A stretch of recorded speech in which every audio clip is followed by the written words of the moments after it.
Welcome.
Falling Grace.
On the global list.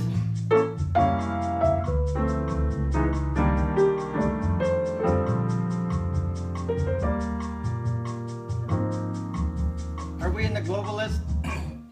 We're still not in the global list even with that title. Still boring.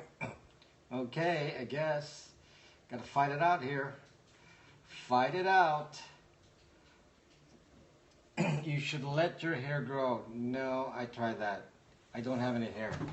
So if I let it grow, then I don't have any left.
insulted left and right here. This is not a zucking clavinova. Please. Oh my gosh. How could you call this a clavinova? No zucking way. No, this is a Hamburg Steinway. This is a Steinway. Sorry. This is a Steinway. Could beta scope this to some Chinese sites. I don't know what it is. Yeah, this is a very expensive piano, yes. So we are such rubes. Pastor, like, no, it's not a problem. It's just, I'm just joking. Single malt at the ready. Single malt is over there. I honestly had enough drinks that I don't want to ruin my stomach for tonight. So, but yes, I have single malt over there. Almost open, almost, all ready and out. Just for you. Just for you. Apparent dome. Where's the beer? I drank the beer. I drank the beer. Enough drinks to put up with us. I absolutely love playing the clavinova. So you know a clavinova is not a real piano. A clavinova is electronic keyboard with real keys. So can't afford Steinway, but this is an actual. Here, give you a tour. This is a zucking real Steinway. Absolutely real, 100%. Okay, that's a 100% real Steinway. So gotta get my gun ready. That's a 100% real Steinway, and I bought it back in my 1% days. It's a little bigger than my piano. I bought this piano back when I was in the 1%. You cares? You don't shoot. Today's national. Really, I apologize. Pastora actually thinks I'm actually mad at something. It's small. You need a bigger room for a bigger piano. I'm by the beach, you know. You can't have like big homes by the beach. It's kind of rare. So, you know, typically beach homes are a lot smaller than, and I don't want to move to the valley just to have a big home. So my home is not that big, but it's good enough, big enough, because you know, when it's by the beach, that's all you need. Yeah, there's a little bit of a, you know, hello Alex, my house was big in PV. Yes, PV is a nice, you know, lots of big houses. But then again, this is actually by the beach. How are you, Alex?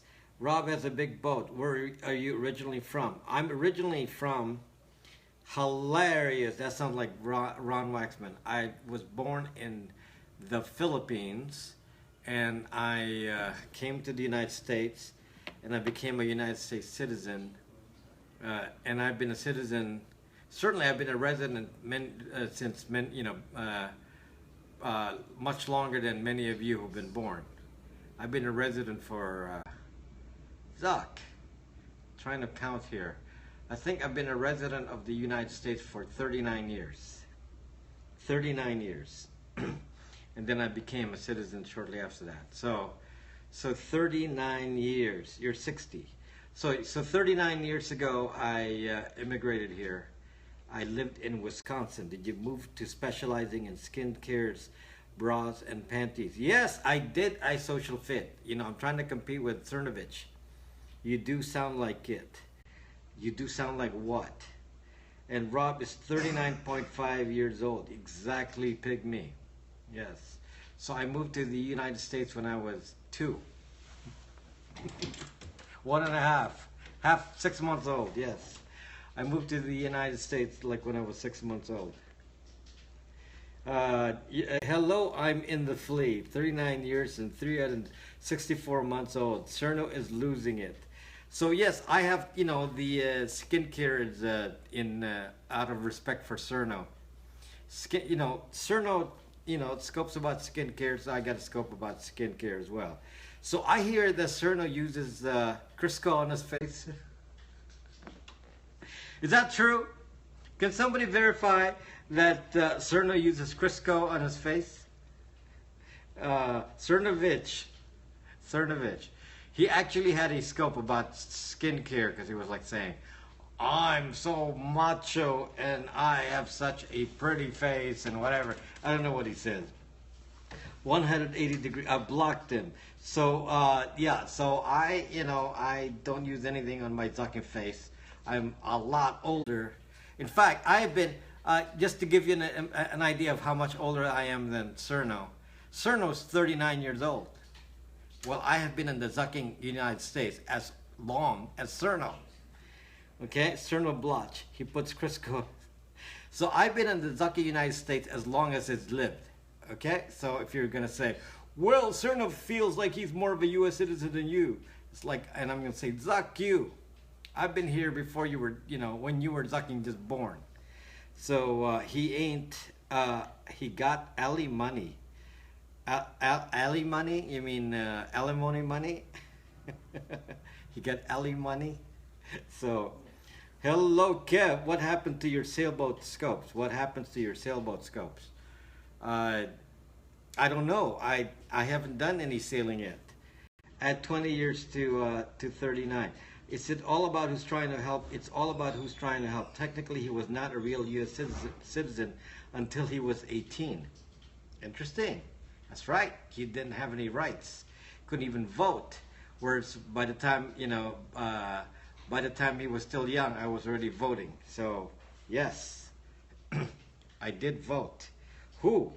CERN said fire. CERN, no, don't say CERN. CERN to me tells me it's Switzerland. CERN, Switzerland. Nice clickbait. It's not zucking bait. Nobody's coming here for the clickbait. If it's clickbait, then they should be coming in here in droves, and they're zucking not doing that. Zuck!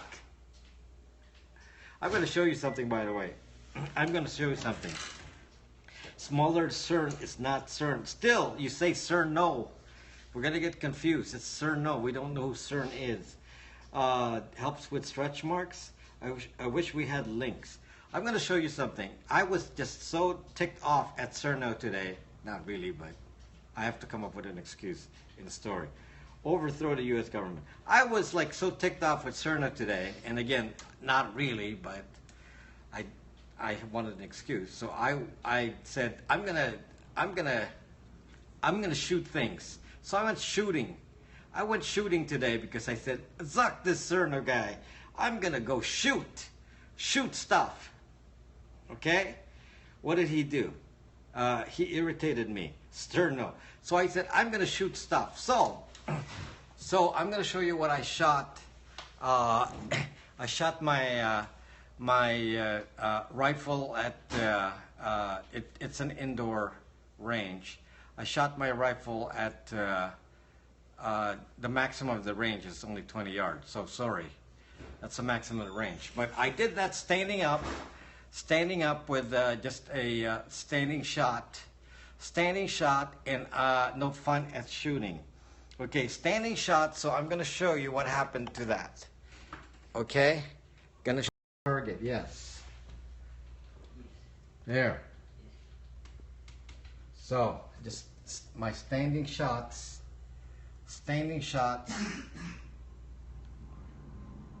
Okay, you should see the pistol one. Okay, so there. Check that out. Okay, just so you see. Okay. Okay. And I was watching the people shooting next to me, and they were like, I was watching the guy shooting next to me, and they're like, they're doing the they were doing the gangster pose, like shooting like this, and their hits were all over that piece of paper, all over the place. It's like, zuck.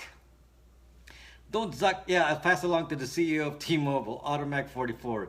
You trumped him with your missile. Hello, Tiki.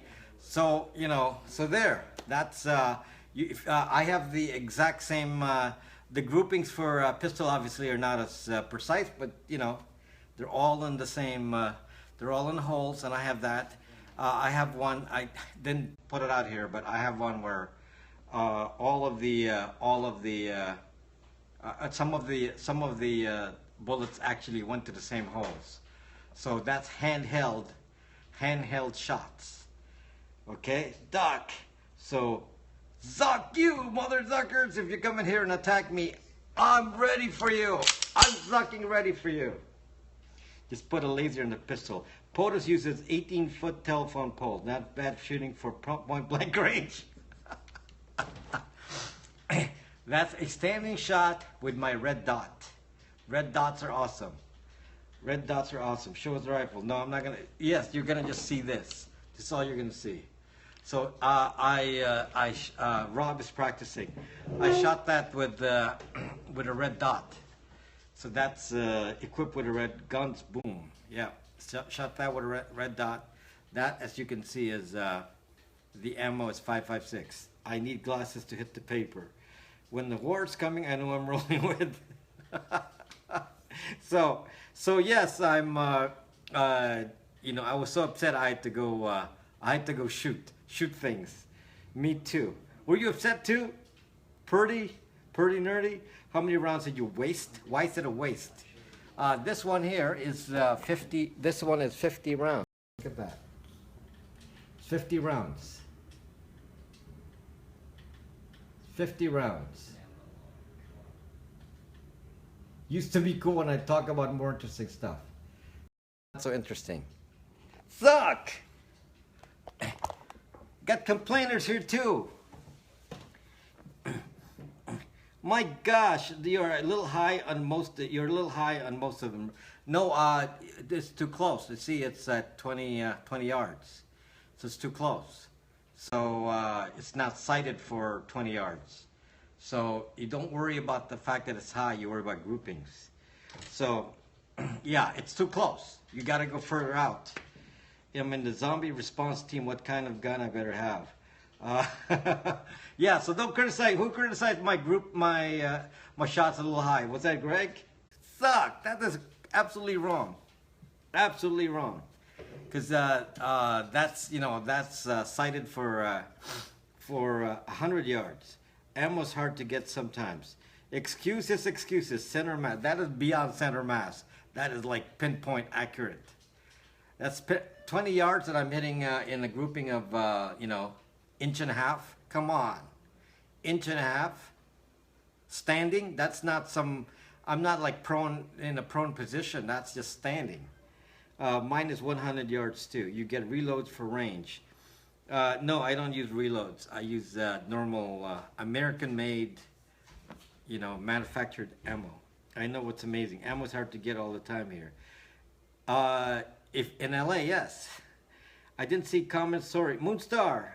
Anyway, some people are wondering what the title's about. Yes, I'm in LA too, LA child, as you can imagine. Fresh new brass every time. I took a pic of my pink baby G with crimson trace. You have a baby Glock with crimson trace. Okay, I got is that crimson? I got some Hornady. Is that crimson trace? It has the hollow point. I got that. I just bought some today. In case there are bad guys that come in the door. I got some hollow point. I'm ready with hollow point. Yes, it's crimson. Is that crimson trace? It's crimson something. It's just the missiles part of the talk. No, the missiles is the missiles in Syria. Missiles in Syria. Bacon and bullets. Crimson trace is the laser. Oh yeah, yes. Crimson trace is laser. Okay. What range for Tomahawk? Let's talk about that. Oh my gosh, you guys, like I'm talking here for 2 fucking hours. Come on, relax. How many grain? That is the range only gives you 55 grain, but on my 9mm I use 115 grain. Is guns all you're about? No, Sneed Death.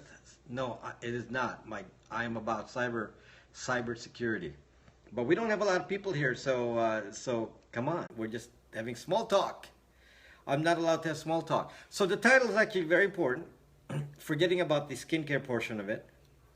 So you forget about skincare. That's just in reference to Cernovich. No, there are no guns in the title, just missiles. Is this a gun scope? No, this is the technology scope. This is a fake news scope. The actual topic is fake news. The actual topic is very, very important. And I'm going to stretch your brains tonight. I don't have all the answers, but we're going to have fun just debating this and bringing out the issues related to zucking fake news. Okay?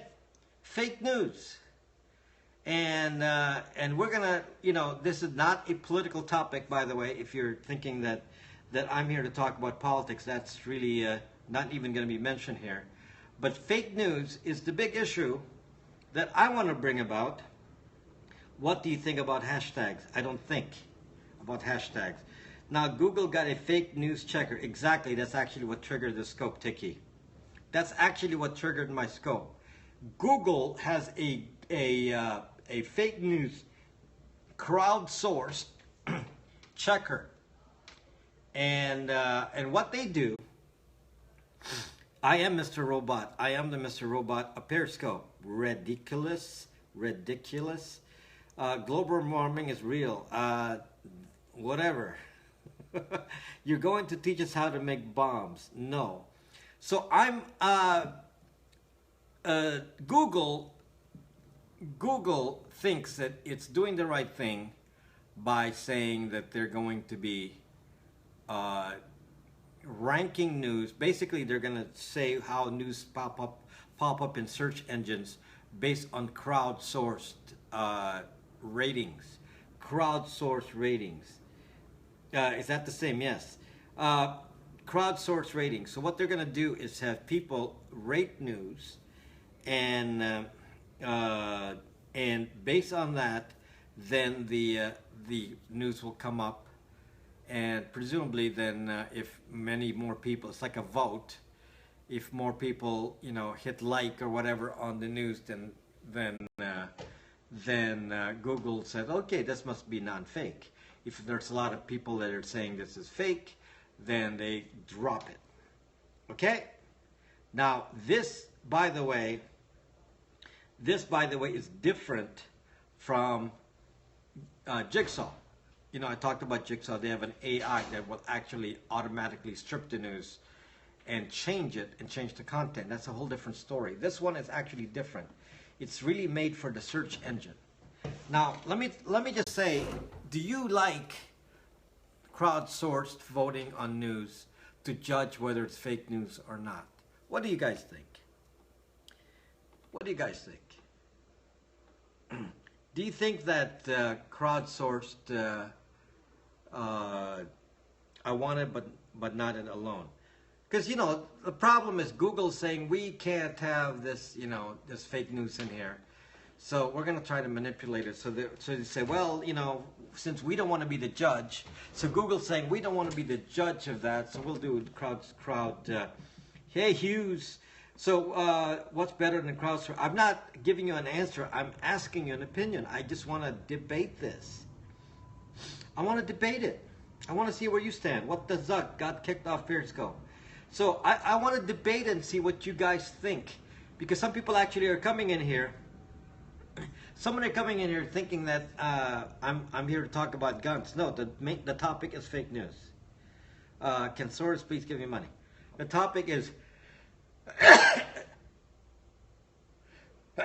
sorry. The topic is fake news, and I'm going to make a distinction. We're not going to answer the Google question right now. We're not going to answer the Google question right now, but I'm going to pose the question again later on. Thank you. I'm going to pose the question later on, but let me ask you, just a little survey: is the Syrian chemical attack real or not? Is the Syrian chemical attack real or not? And I don't know what real or not real means in this context. Was it set up, or was it an actual one that's done? False flag, No motive equals fake. Are you going to run a check on Google? Real. Okay, I just want to see what people think. I'm not going to make a judgment if that's what you're asking. I'm not here to make a judgment about it. No, because sarin is a particular gas and very deadly. Fake dead people. I did wonder about one thing though, and I have to check the photos again, but the initial photos that I got that were being promoted on the media were all children. They were all children. For a moment, I actually stopped and said, how the zuck did they target just all children? It didn't seem right. And then I found other pictures where it's not children. So basically, it looks like they paraded the children intentionally. Yes, that's what they did. They said we're gonna make you zucking look as bad as we can. So we're gonna. I saw one where they just dumped all the children in one pile. So how can you put your gas mask on, Rob? I can't. Propaganda is the new norm. So I don't really know. I'm not. Parent Dome is in on it. No bodies in Orlando either. So whatever it was bad. Sarin is a nerve gas. It may be chlorine. I'll teach you. Or the Florida nightclub. So my thing here, my friends, is as I'm looking at this, it just poses questions about what somebody can do with the news and what the impact is. Basically, if somebody said, okay, so there's a chemical attack, and if somebody said, okay, we're going to focus on the children and cause the United States to attack, could that have been a false flag? Is it possible? Not that we know for sure or not know. I'm not here to judge that. But you have to admit that it's possible for somebody to concoct a false flag, just like General Lemnitzer. In this case, the rebels could say,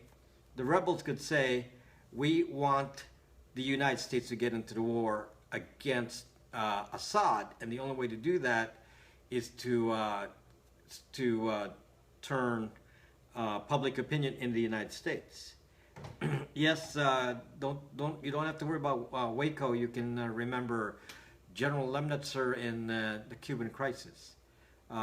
So that's how most wars are started. Yes. So again, I'm not here to judge. Only history will tell us, if this is real or not real. All I'm saying is, this is a hint of another kind of possibility.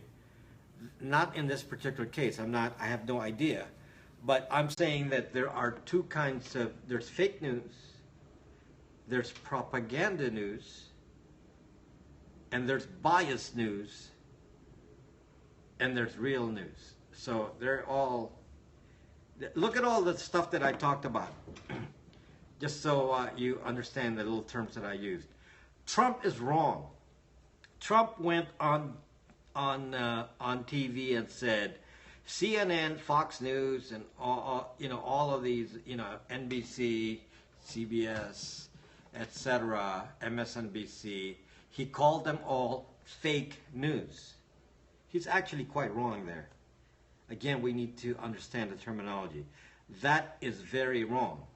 Because, no, they're not fake news. They're biased news. They're biased news. Yeah, no one's questioning they are biased.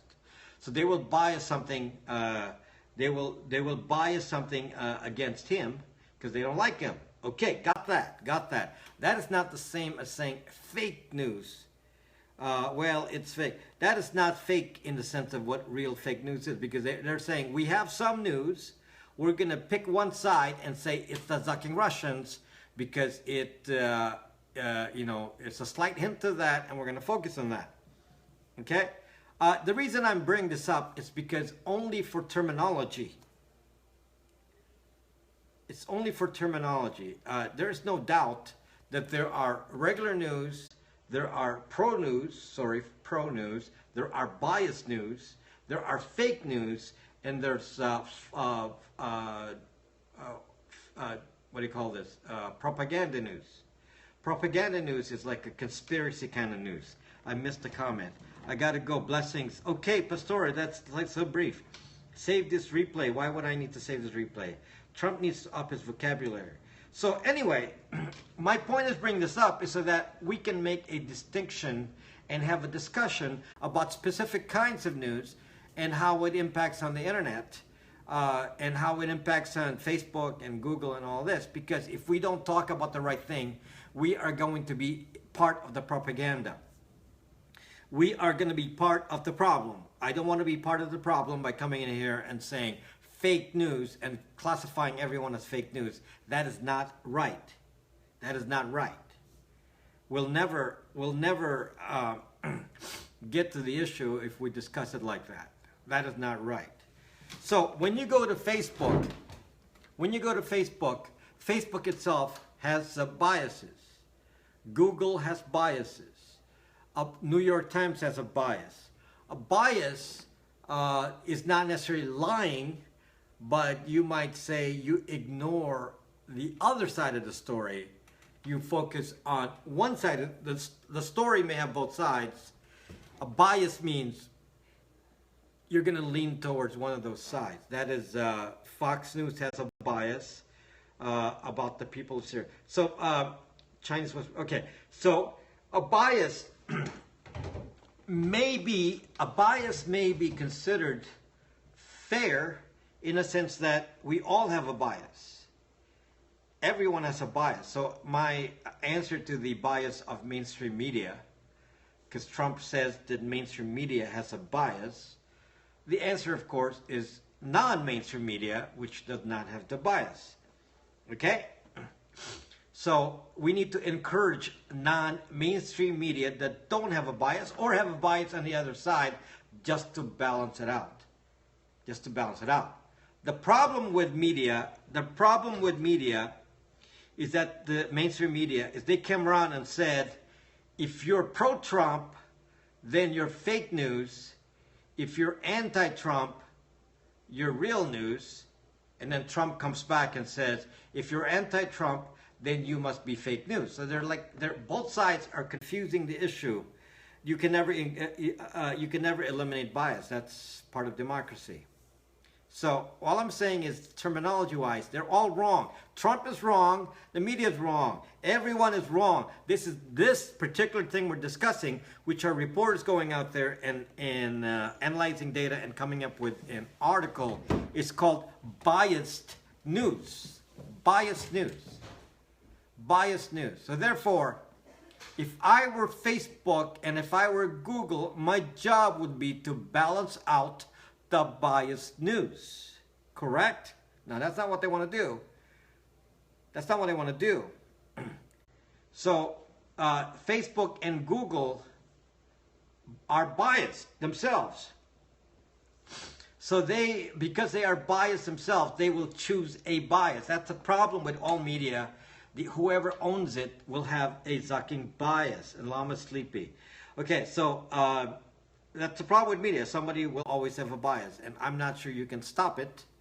So the only thing is that you have more media. You have to have more media, meaning we need to encourage people to come out on the zucking internet and have more media. Then we balance it out. Now. No.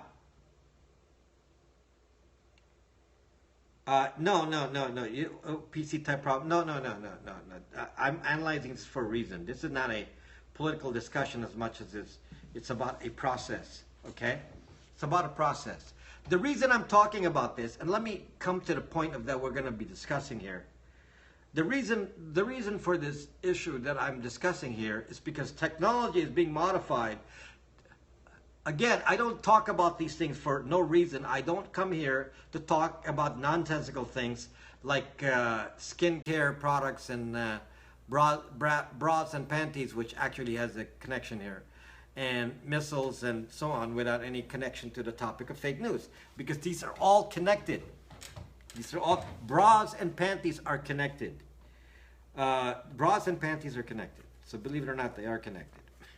So those of you know my reference to bras and panties No, they're all connected. But for those of you, skincare from Rob. So John Ho. So if you're like new, you're saying, what the fuck is he talking about with bras and panties? And it's like it's quite connected. You should make it bikini. So it is quite connected to this, but we will discuss that later. I just want to make sure we understand. The reason I'm discussing fake news is the fact that technology companies, Google, Facebook, etc., are making judgments about how they're going to modify the news, how they're going to modify the news. Rob, think connected. How they're going to modify the news so it fits the the objective that they want, which is I don't know what is Facebook's objective with news. Can somebody tell me? What is Facebook's objective with news? I'm sure they just want to say, okay, we just don't want any fighting here. We just want to steal your data, and we don't want you to be too aware. We want to promote a liberal bias, but we don't really want any angry people in here if you're not liberal. So we want to maybe switch it a tad liberal, but not really make it too much, because yes, advertising is really the end goal. So they want to make money. Money is really it's really about money. Yes, they do want world domination, but in the meantime, they want to make money to fund world domination. So the issue that I bring back again was that Google said that they have new technology for crowdsourced news screening. Crowdsourced news screening. So basically, they will have individual people, anyone I guess can be sign up to be a news reviewer, and then you judge whether a article is real or not, and you vote it up and down, and then based on those votes, they will rank it up or up and down on their Zucking list. That's what they're talking about. Okay, crowdsourced ranking of articles. Beyond this, there's something else. Brown shirts. Beyond this, there's something else. There's something else beyond this. They also have a technology which I've been telling you about, and the technology is called SyntaxNet, and SyntaxNet is connected to Jigsaw, which is a Google technology, and this one is supposed to identify hate level kind of commentary and strike it out. In other words, they have a program to handle the extreme, whatever they consider to be extreme. Okay? So in this case, I don't know if they've said anything extreme. For example, if you say something communistic, would that be considered extreme? From the one I've seen, I don't think so. So far from what I've seen, they've only been tracking Milo type of comments as being extreme. So they are striking out Milo type of comments. They actually programmed this. Yes, I've been on Cryptome, yes. It's a slippery slope, and I want to discuss all that. I want to debate it, actually. I want to debate it. So I want to show you that Google and Facebook have a program to strike out extremes using artificial intelligence, and then from the ones in the middle, they want to control that by saying, let's crowdsource the judgment of that. In a sense, if you think about it, you say, well, that's not too bad. Then we got to know Zuck you. If you think about it, if you don't talk to me and you just listen to what I just said, you're going to say, if you're a millennial, you say that. Or maybe you're a Periscope employee and somebody said to you, Google's doing removing extremes, and they have a program for crowdsourced ranking of news. What do you think about that, Kayvon? And the response of the millennials, like Kayvon, will be, sure, sounds great. Sounds great. Okay? So the problem is critical thinking is not existing here for many people. They don't really analyze what's going on. They don't analyze this with respect to technology. Blowing up Crisco oil, yes. They're not understanding the technology, and so they don't know the effects of these statements saying, let's do crowdsourcing of ranking of news, and that's the only way we know it's not fake. See, this is the problem. It's the slippery slope that we're talking about. And I told you about this last week. How are you going to zucking rank? How are you going to zucking rank an article that's being controlled by bots? How are you going to zucking rank an article that's being controlled by bots? I know what someone's going to say. We're going to put captcha code on there or something. How are you going to control when the bots are actually doing the voting? So now you can see, just like anything else, it's never perfect. There's always a way to confuse the issue. There's always a bad guy that comes up with a way to hack in and say, okay, we will use crowdsourced bots in large numbers to change the news. And then it's still the same. That's why he tweets. So it changes the news to whatever it is that they want to make the message for. The problem with any of these attempts at censoring, is there's always a way to beat it. There's always a way to beat the extreme news, and it's always a bias. There's always a danger to it. There's always a statement that says who makes the judgment for what the bias is, and then plus the bots. So this is a slippery slope that is always existing. And here's the other part. So based on this kinds of techniques, you're supposed to identify fake news. So basically they're saying if a news is not voted upon, then it must be fake. I just told you, you can fake that. You can make fake support for news. I won't Google news, go direct to sources I trust already.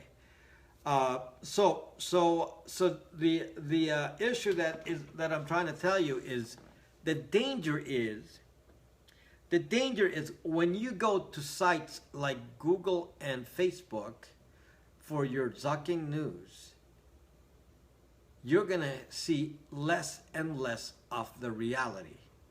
You're gonna be made to think that there's only one side. So if you were they were actually saying that Facebook was fake news pro-Trump. I don't think so. I don't buy that.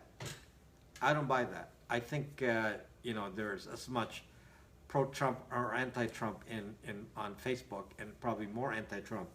You got carefully curated news from those sites. Oyubas, you got carefully curated news from those sites. I'm just explaining to you. Oyubas, you haven't been here in a while. How are you? Where's your family? FB is making InfoWars a fake news label. The bots flag anything that is pro-human, it seems. So this is the issue that that really concerns me, because it's a way to impose a police state. It's a way to impose an idea. It's a way to say we're going to marginalize some group because the idea is not so popular.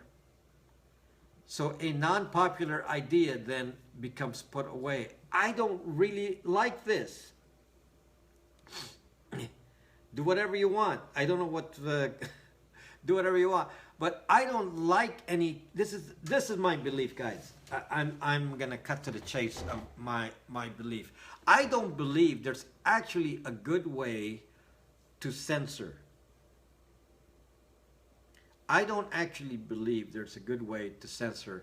I don't actually believe there's a safe way to filter. I don't believe there's anything that you can do that guarantees that everything comes out and it's free speech. No, I have not been questioned by the National Zucking Agency, and don't type that here. You refer to it as the National Zucking Agency. So I don't believe. I think the slippery slope in freedom is, and you've seen this before, where some right-wing types started to ban some books. Some right-wing types said, we're going to ban these books, because they're considered, subversive, for example. And the problem is, the problem when you start banning things is then you're making a judgment, and then, for example, as you all know, some religious groups decided they're going to ban,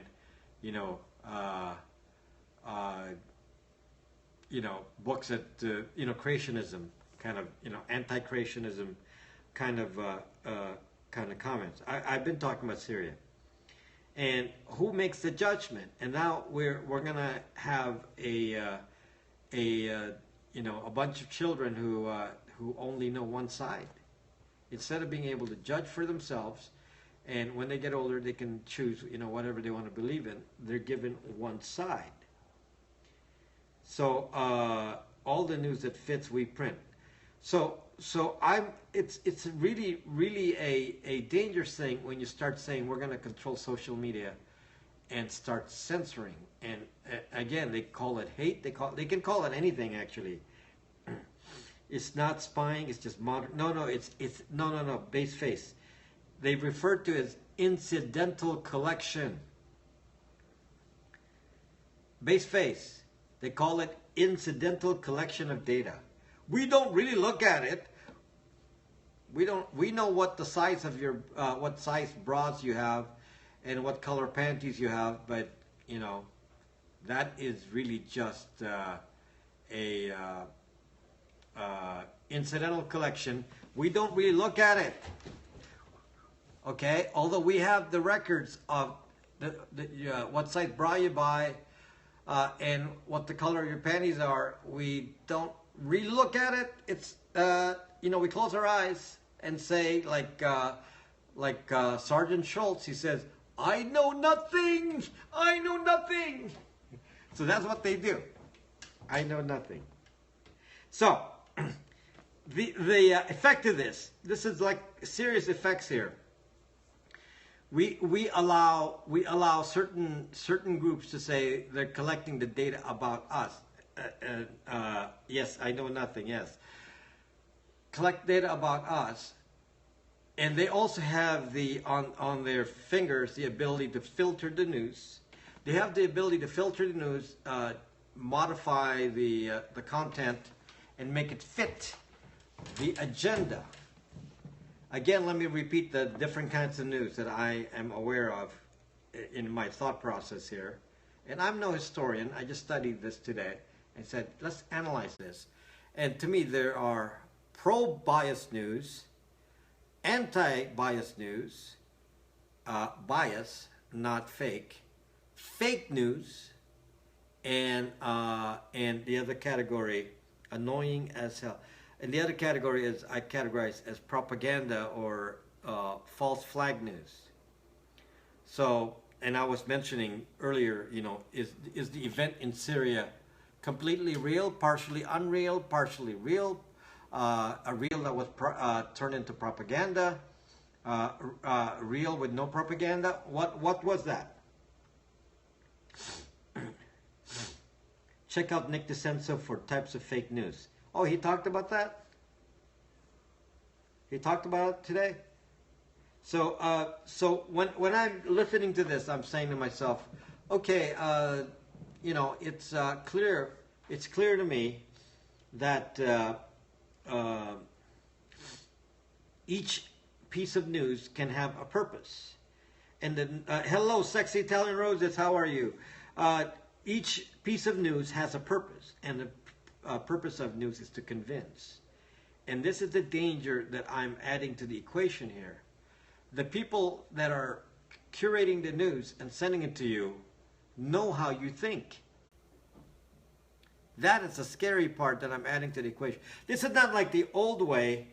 This is not like the old way where you say, here's the zucking news, and you consume it the way you want. Okay, that's one story. But they're zucking changing the rules, guys. Not only are they allowing bots to manipulate the news, we have a different case here where the news themselves are being sent to you based on your Zucking profile. They basically decide, okay, you are a, what's the term? You are easily convinced and you're a Democrat. Or you are easily convinced and you're Republican. Or you are far left and you're kind of, you are very activist. You're far right, you're an activist. Now, can you imagine if somebody knows this about you and said, let's do test marketing on the Russian story. Let's, Nick wrong about Braxman. You mean Nick said something negative about Braxman? Do I have to attack Nick too? Okay, let me talk about the fact that somebody can manipulate you. If somebody knows where you stand, if somebody knows he's brainwashed by certain, do I need to, do I need to attack Nick DeCenso too? Jeez, I mean, it's like, it's a rough world out there. I'm being always attacked from all sides. Okay, I'm always being attacked from all sides. So anyway, let them think whatever they want to think, and let's talk about the rest of you to see if you understand what I'm talking about. If somebody knows your profile, knows what bras you buy and what panties you buy, and knows where you stand politically, exactly what your thoughts are you in the middle, are you in the far left, knows your personality, because that's how far it got. They know your personality, meaning they know what will convince you, and they can market test that with something called, they call it micro-targeting, which is really just another word for manipulation. So they can say, okay, I have a story, and let's just say the story is the Russian narrative. So then I can go test that out. Let me test it out against the extreme left and test out the Russian narrative and see if we can pump up the base with the Russian narrative. They can do a little test of this. And then they'll say, oh yeah, the Russian narrative, they say, oh, this is a excuse to say, we can go impeach him. And you can actually see this all the time. Some people come into Brax and said, breaking news, Trump is going to get impeached. And they actually, I don't know what more fake news you have than that, to actually state on social media that breaking news, Trump is going to get impeached. Are you fucking kidding me? Weren't you around with Clinton? I mean, impeachment is a very, very long drawn process, and it is a complex, and it didn't even work for Clinton. So it's a complex process. So it's, to me, it's idiotic to be shouting to the world,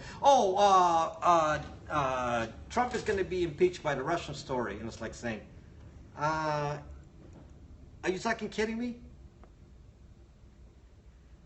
So basically, that's an example of manipulation by just saying, let me, yeah, but what did that do? Deep Southern? What did that do? He was still there. So impeachment itself doesn't do anything unless you do something else. It doesn't take you away from being president. The Senate has to agree. So, meaning it's a useless voice. It doesn't do anything. He wasn't convicted. So, the House passed it, the Senate did not. Come on, this is like going all the way back here, and I'm so old I remember all this. Upset. So when somebody gives you news and tells you something and it's generally spread out, it's a whole different effect than when you take the news and say, I'm going to target some individuals who I know are going to jump to social media. First of all, I'm going to find the ones that are busy on social media and the ones that are quick to jump on these kinds of things. And then I focus on those because they're the ones who are going to be the ones to trigger the fake news. They're the ones to do the triggering. This is the impact of this micro-targeting. Okay? This is why anyone who comes and tells me that you need to be completely public on social media, especially with your political beliefs, you are zucking wrong. Zucking wrong. You are zucking wrong, because one of the things you want to do is you do not want to be profiled, because then they control what they send you in the media. And we understand that as American citizens and as students of history that we should have critical thinking, correct? We should have critical thinking, but let's face it, the average person does not do critical thinking. They're like quick consumers of data. They look at the data and they say, okay, we're in the millennial generation, and everything is just in and out, in here, out here, and we're all in the selfie generation. If it's, we're going to pay attention to the selfie and not in government schools. So we're going to pay attention to the selfie, and we're not going to do critical thinking. So guess what? The profiling that is occurring now, the profiling of your personalities, as they do it on Facebook, on social media, on Google and so on, knows that you are not a critical thinker. They know that. I mean, I'm actually like, to me, it's incredible. Incredible to me how you look at this and say, wow, this is a different level when you can actually manipulate the data and information based on who you expect will read it. It's a whole different way of communicating. And it scares the heck out of me, because it's not like the normal way, incroyable. It's not the normal way where you just say, we have liberty, we have liberty. We just pump the news out, people will judge, and people will vote. That is not the same thing as what we're experiencing right now, which I call manipulation. To me, it's a very, very scary time when you go out there and your opinions are being analyzed, and then they say, okay, we're going to find a way to target the group based on some focus group, and say, how do we trigger you? How do we trigger you? Greatest journalist? I am Galaxy, the greatest journalist. Social media bubble, social bubble gerrymandering. Found to be very true that about YouTube, they post things they think that you will like. So I'm of the opinion that two things. I think that social media should not mess with people's opinions. Social media should not mess with censoring. Social media should not do anything of the sort, because they are on a slippery slope. A. B. Keep them from profiling you so they don't know how you zucking think. We're likely not going to war with Russia Music Club. By the way, for those of you who are not, is that coffee? For those of you who are into the Russian thing, let me just say, yes, Russians have nuclear weapons. Okay, got that part. But let's be serious, okay? Russia is a small economy compared to the United States. They're a small economy. They're not. This is not like the Soviet Union. I mean, China buries Russia. They don't even have the money to build new submarines, and they don't have that kind of power anymore. Okay?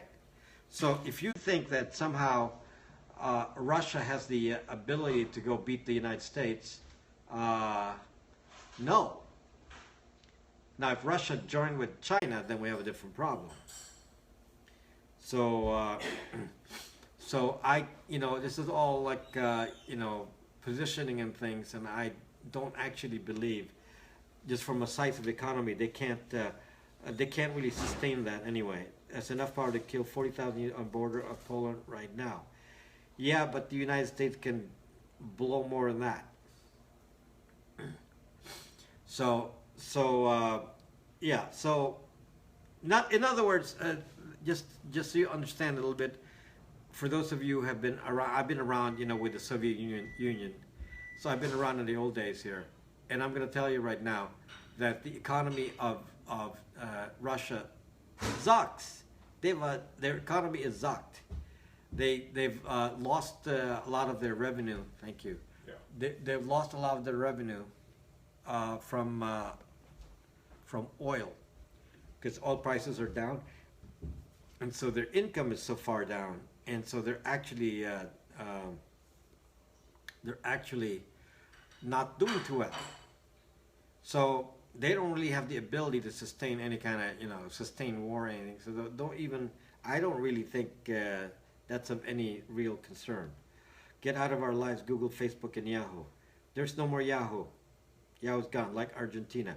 So I actually wouldn't be too worried about I know some of you are saying, oh my God, it's be a nuclear war, this, that. Just gut feel now. I don't feel it. I don't feel it. There's no more Yahoo. Yahoo's gone. You feel private company should be told what to do with its product? Crazy how a country can have money. Where does money come from? No, you can't tell Facebook that they shouldn't be censoring. Who was the one said that? I want to respond to that. Who said that? Who said that about private company? Should you tell a private company what to do? I like to start a discussion about that. Who said that? Could you identify yourself so that I don't have to look at the replay? And who said that we shouldn't be should we be telling Gray Panish that we shouldn't be telling a private company what to do? Because there's some truth to that. But I want to know who that is. I saw the comment but can't remember who commented. Was that there's Nick DeCenso's here. Okay, so wait a minute. I don't know who I don't remember who said that, but let me respond. Let me respond. Now, if I'm a Nick DeCenso here, I would say, I would use the F word every 10 seconds, but since I'm not Nick, I will use Zuck. Okay. Nick uses the F word every zucking second, but I say Zuck. So okay, yes, you cannot zucking tell. You cannot zucking. I can speak English. I don't need to curse. Nick, how are you doing, Nick? Actually, I enjoy listening to Nick. Nick is very intelligent. Yes, I enjoy listening to Nick. Enjoy listening. I'm well. Thank you, Nick. Nick, I enjoy listening to Nick. He's very aggressive against the trolls, though. He's very, very aggressive. Nick, no zurzing, no zucking. So anyway, let me respond to that. Is it right for me to tell Facebook, Google, don't zucking censor. Facebook, Google, don't use Jigsaw and SyntaxNet to remove what you think is hate statements from Milo.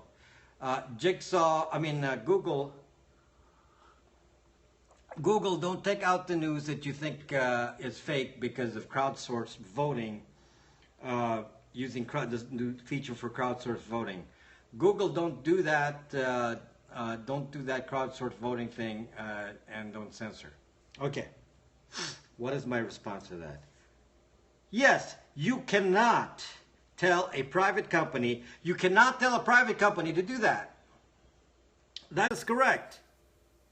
You cannot tell a private company to do that. You cannot tell a Facebook to say, stop censoring Facebook. Have a free system here so that be fair. Stop Facebook, be fair. Stop Google, be fair. CNN, be fair. Fox News, be fair. MSNBC, be fair. Can you zucking say that? No. Yes, they will laugh and say, zuck you, mother zucker. We'll do whatever we zucking want. We'll profile you as well. Not only are we going to zucking give you what we want to give you, we're going to zucking profile you and try to feed you the news that we want to feed you. Okay? So we're going to do that. Okay, that is your chance to say, hell no, that's not the way you fight back. There's two ways to fight back. I've been telling you all this, but people are not getting it. The two ways to fight back is A, leave Zucking Zuckbook. It's a free country. Nobody's forcing you to be on Zuckbook. If you understand the risk of being there, that somebody manipulates you, Zucking leave. But of course, you just love your family on Zuckbook. You're going to be Zucked every day. You're not going to Zucking leave. So I'm going to be talking on deaf ears. So, but that's what I tell you. You just leave Zucking Zuckbook because they're manipulating you. If you feel like you're being manipulated on Twitter, leave. Leave. Make the choice. Advocate Lab. Leave. Make the choice. Next, if you think that they are profiling you, which they are, in which case they will now target the news to fit you and your thought process so they can manipulate you, then the answer is go to private social media so they can't profile you. Change your behavior. If you're going to sit around and say, well, the government should do everything for me. The government should do everything for me. So the government should tell Facebook that they should have free news. The government should tell Google that they should have free news. It's like, Zuck. Ain't going to happen. It's not going to happen. It withdrawals for Amazon. It's not going to happen. You have to make the choice. You have to make a choice. Of course, they can look at private browsers. You have to make a choice of what they know. This is something that I've been telling you, and it's like, and let's criticize Cernovich again, okay? Let me criticize Cernovich again, okay? Now that Nick is here, I can make sure that I criticize Cernovich again. Cernovich went on to the Alex Jones show. Cernovich went to the Alex Jones show and said that because Alex Jones said, well, how do we solve the issue of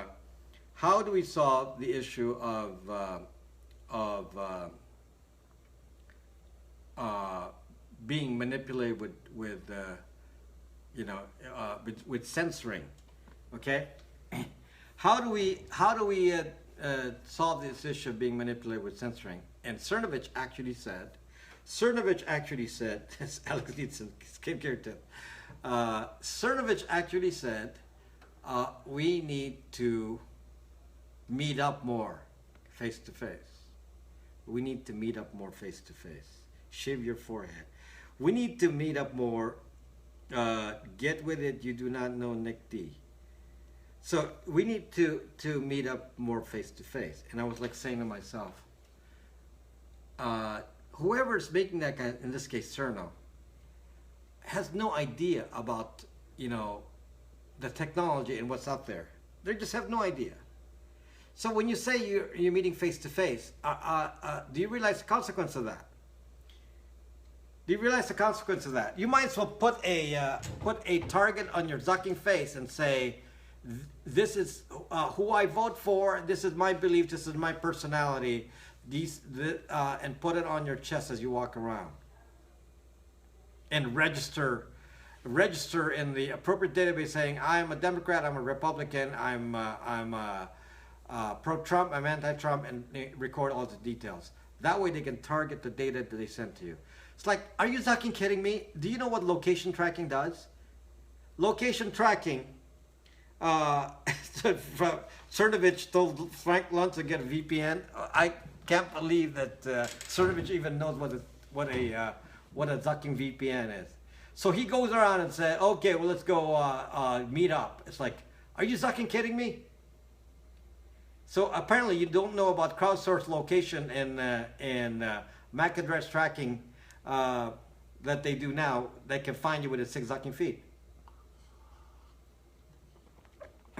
And that means that he doesn't know that if you go to a anti-Trump protest, that somebody has a record of all of you who went to the anti-Trump protest.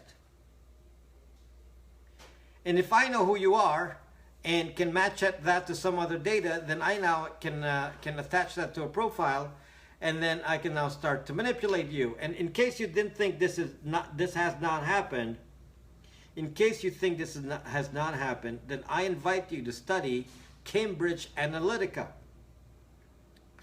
Cambridge Analytica was used by Trump. Actually used this as well at the tail end. Mostly it was used by Ted Cruz, and it was used also for Brexit. I believe I read that it was used for Brexit. Somebody mentioned it here as well, but I believe I read that. And what happens is that Cambridge Analytica has a record of a personality profile for 200 million Americans. 200 million Americans, and the profile is so precise it actually knows your personality. So then they can do test marketing and say, okay, who will react to the Russian narrative? Who will react to the Russian narrative? So they can do a little test based on your personality type. Find out who reacts to the Russian narrative. Then they pump the people with the Russian narrative and say, this is our target, because these are, and then we'd say, okay, who's the ones who are big in social media and that we can easily convince about the Russian narrative? I mean, my gosh, this is manipulated social media. This is manipulated social media. And the only way to fight back is to remove certain elements of your behavior from social media. It's the only way to fight back. Hello, Drake, you're in trouble.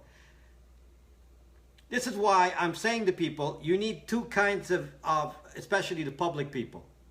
If you're public, you have to have two kinds of presences on the internet. One is your public face, and then you bring your base into private base and talk to them privately. So what happens then is your private base doesn't have their comments being filtered out and manipulated on the sucking internet. Because your private base, eventually, this is going to increase, will be getting the bots, and will be getting, this is the technology. I'm just trying to tell you what the technology is. They're going to start getting the sucking bots, and the bots will go interfere with you on Twitter and Facebook and all of this, and then you're going to go just feel bad about, whoever it is that you're following. Because if they blacklist whoever it is, they can start manipulating that. It is sucking crazy what they can do. In case you didn't think this is, if you think this is just something I invented, I already told you that this technology, well, Chris TR, if you are bombarded with news that make it seem like all your friends are believing the same way, you will be moved to that side. What I'm saying is that for example, I'm here on Periscope with a public forum.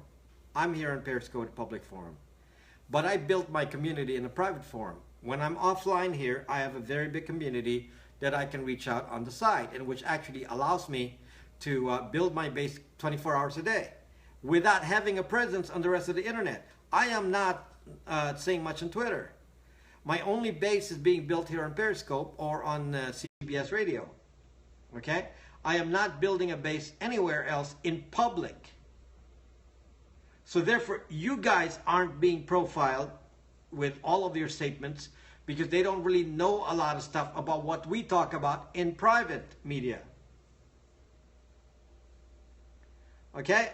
So what I've arrived at is a way to do disinformation. So we basically collect the people, and then we bring them to private social media, and they can't profile you and do anything to you.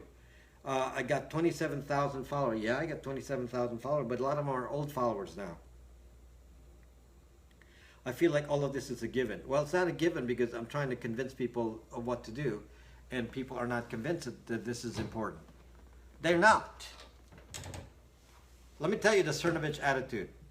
The Cernovich attitude is everything's got to be public. I became famous for fame, says Cernovich in his way. I'm sure that's his thought process. I became famous for just publicity. So it's just only one side. It's just publicity. It's the more publicity, the more popular I am. But he's not building a strong base necessarily, because the base is going to be, let's say that he gets censored. let's say he's bound to be soon. Let's say he gets censored, and they strike out his presence on the Zuck internet. What the Zuck happens to him? Couldn't they shut him down overnight, like Milo? Can they shut him up? Can they shut him overnight, like Milo? Okay? What if you had a private, what if you built your community in a private forum, like, my app, Brax? What if you built your base on a private forum, like I do? I build my, I build my base in a private area, not in the public area. So here I have a public forum, but then I'm building a base on the private area. And what happens is because of what I built there, when I go scope, I'm guaranteed that there will be some people who will show up here. So because I'm building up a base inside, no one knows how I do this. They think I just fire up the scope and people just show up here. No, my topics are very, very specialized and obscure because it's cybersecurity. But people come in here because I have a very strong base with many, many great people here who will follow me, and then we talk all day. And so, because the community is not private, the names aren't private, only encrypted messages are private. Base face, the community is private. No one Googles you. No one knows anything about you. There's no profile on you on Brax, for example, talking about Brax the app. There's no IP address to match it to, and there's no email to match it to. Brax has nothing. There's nothing that you can match on Brax.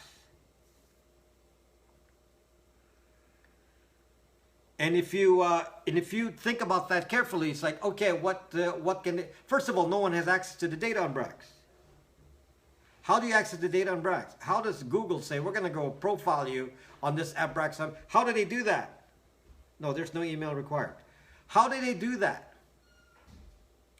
I don't require an email. There is no way for somebody externally to profile Brax. There is no way to break the encryption to see what you're saying anyway. Brax does not use Google Analytics, I guarantee you. Google Analytics is used only on the home page. There is no Google Analytics when you log in. No, it does not have Google Analytics. Are the usernames encrypted between the page and the database? Yes, of course. More than that, the only thing we know about you is you're in the database. The only thing we know about you is whatever name you choose, like base face, and your handle, base face. Panty size, not on Brax. I would be on a plane, don't tell them. Not required, yes. Panty size not required, yes. Yes, Monica, panty size not required. I thought it was panty size, I thought it was bra size and panty colors. Damn you, Amazon. So if you fake name, does that help? Yeah, sure. Do you think people all use their real names on Brax? No. Most people on Brax do not use their real name. I would say 80% don't use their real name. Don't miss an example. That's correct, Monica. Cotton panties only, please. Baseface is my real name. Yes, Baseface is your, and 0001000. The like button of the Facebook is the most dangerous button on the internet. Exactly. So what exactly are we saying here? Two parts. Part one is the fake news, which I'm saying to you should not be censored. Fake news should not be censored in any kind of a way. Biased news should not be censored, whatever your bias is. There's a distinction between fake news and biased news. And there's propaganda news, meaning false flag news, government invented news on all sides because they're trying to put a point. For example, in the Syria case, Lily Lax is not your real name. Let's talk about the Syria case. So this is the side of the U.S. government. The U.S. government side is the planes. A plane took off from from the airport, from the military airport, and dropped something, a bomb that said, a Russian bomb on that site, and released some sort of gas that is consistent with a nerve agent. That's the U.S. side. The Russians said that is not the story. The Russians said, well, they don't know if it's sarin gas, but the Russian story is no, that was fake. That was some sort of gas put into a container on a bomb that they can easily find that says U.S. that says Russia on it, and they dropped that in the area so there's evidence, and then released the gas, and then kill their own people, and then they use that as propaganda because that will they sacrifice their people to bring the U.S. government into the war.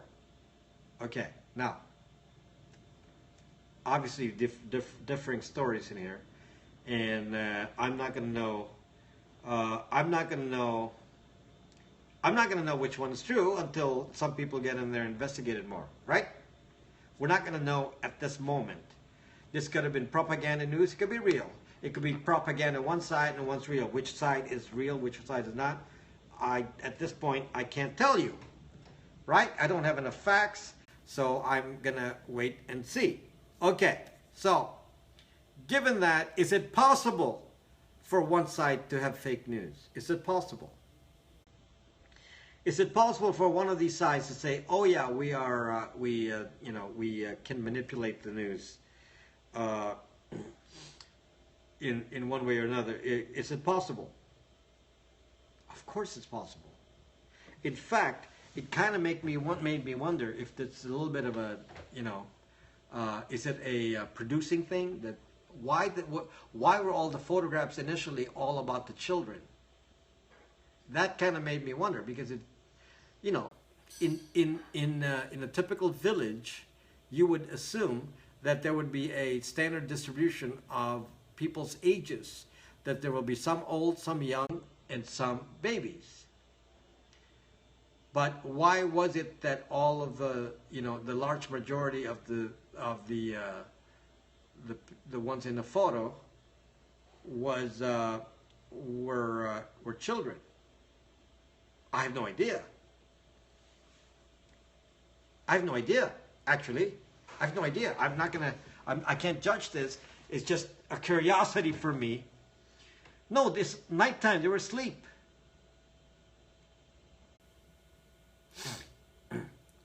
So, was it propaganda that they said we're gonna put Assad's face in the mud by taking all the children and putting them into one spot, or was it actually? Did it actually happen that they staged it so that mostly children died? And how they did actually do that? Well, you can see they were all, in.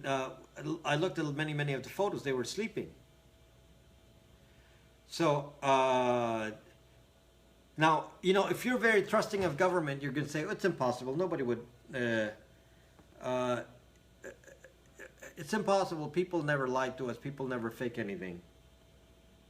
People never fake anything. This kind of like Speaker's Corner. They can't be gathered in the school at nighttime sleeping in bed.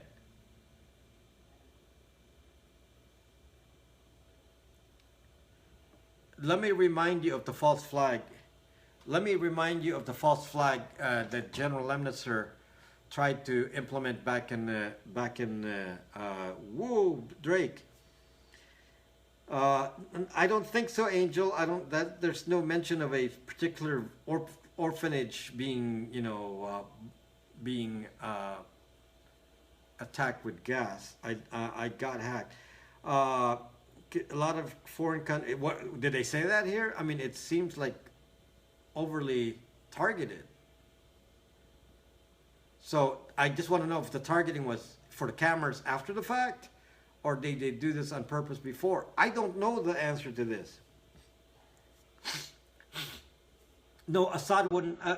So in a case like this, who benefits from the PR in here? In this case, the fake news comes from the fake news here could come from the rebels, because they can bring in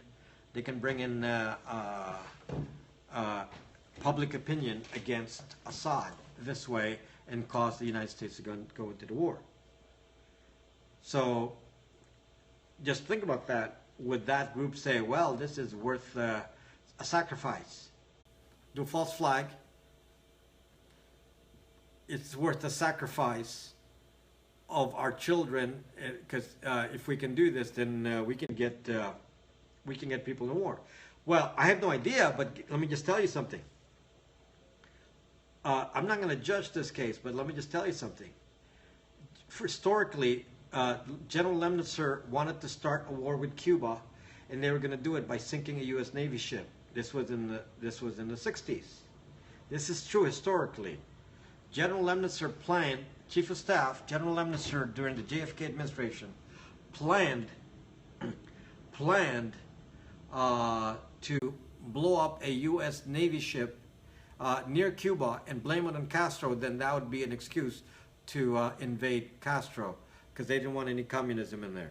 So the big intent they had was communism. So they said, well, it doesn't matter if we kill a few Americans, we're doing it for communism. Okay, that's, one of these false flag kind of cases that actually happen in real life. Here's another one. The Gulf of Tonkin, which is, what started the Vietnam War.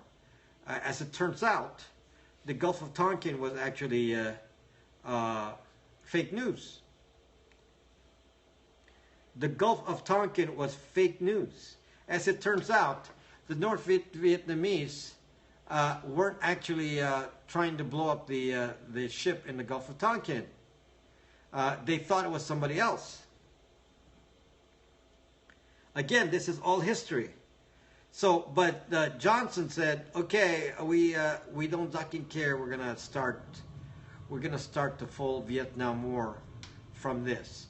So they justified it with, President Johnson justified it by calling it the Gulf of Tonkin incident. Okay? What I'm trying to tell you is it fucking does happen historically. I don't know what specific case here. Somebody will say, okay, weapons of mass destruction, we got to start a war. Weapons of mass destruction, let's start a war. Then you start a war, and then they fucking don't find weapons of mass destruction. Zucked! USS Maddox, yeah.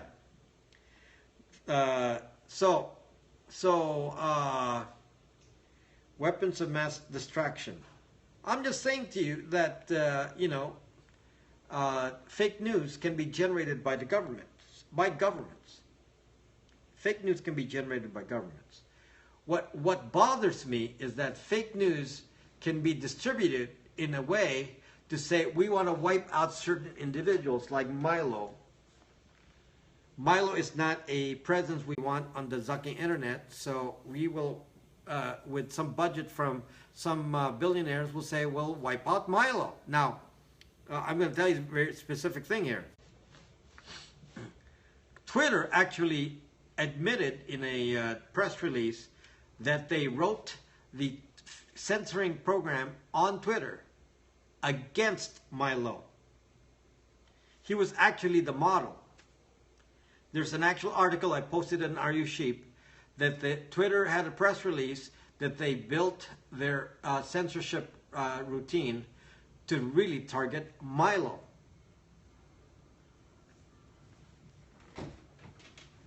"10 milliseconds bomb." So they can do that. So they can wipe somebody out of the zucking internet, and if you don't have a private media that can protect you, they're going to go zuck you. So who do you think is the worst? So who thinks the worst is yet to come? I don't know. It depends on what worse is. If you're talking about fake news or you're talking about war. I don't think war is going to come. There were no WMD. Americans were angry, wanted an excuse to get over. Yeah.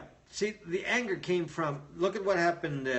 Look at what happened with Iraq. Look at what happened. I mean, I was the one. I was one of the ones. Beating the drums too back then. Because you were like angry because 9/11 and this and that. It's like you want to just get everyone.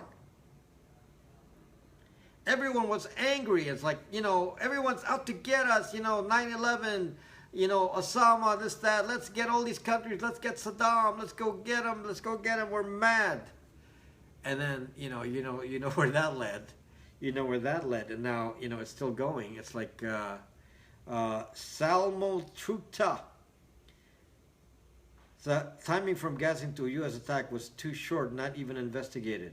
Russians here were laughing at Obama and his red line. Trump shut them down quick. Blow their heads off before they can breathe the gas. I was beating the drums too. I was really mad too. When I calmed down, I felt like a fool. So I'm like thinking to myself,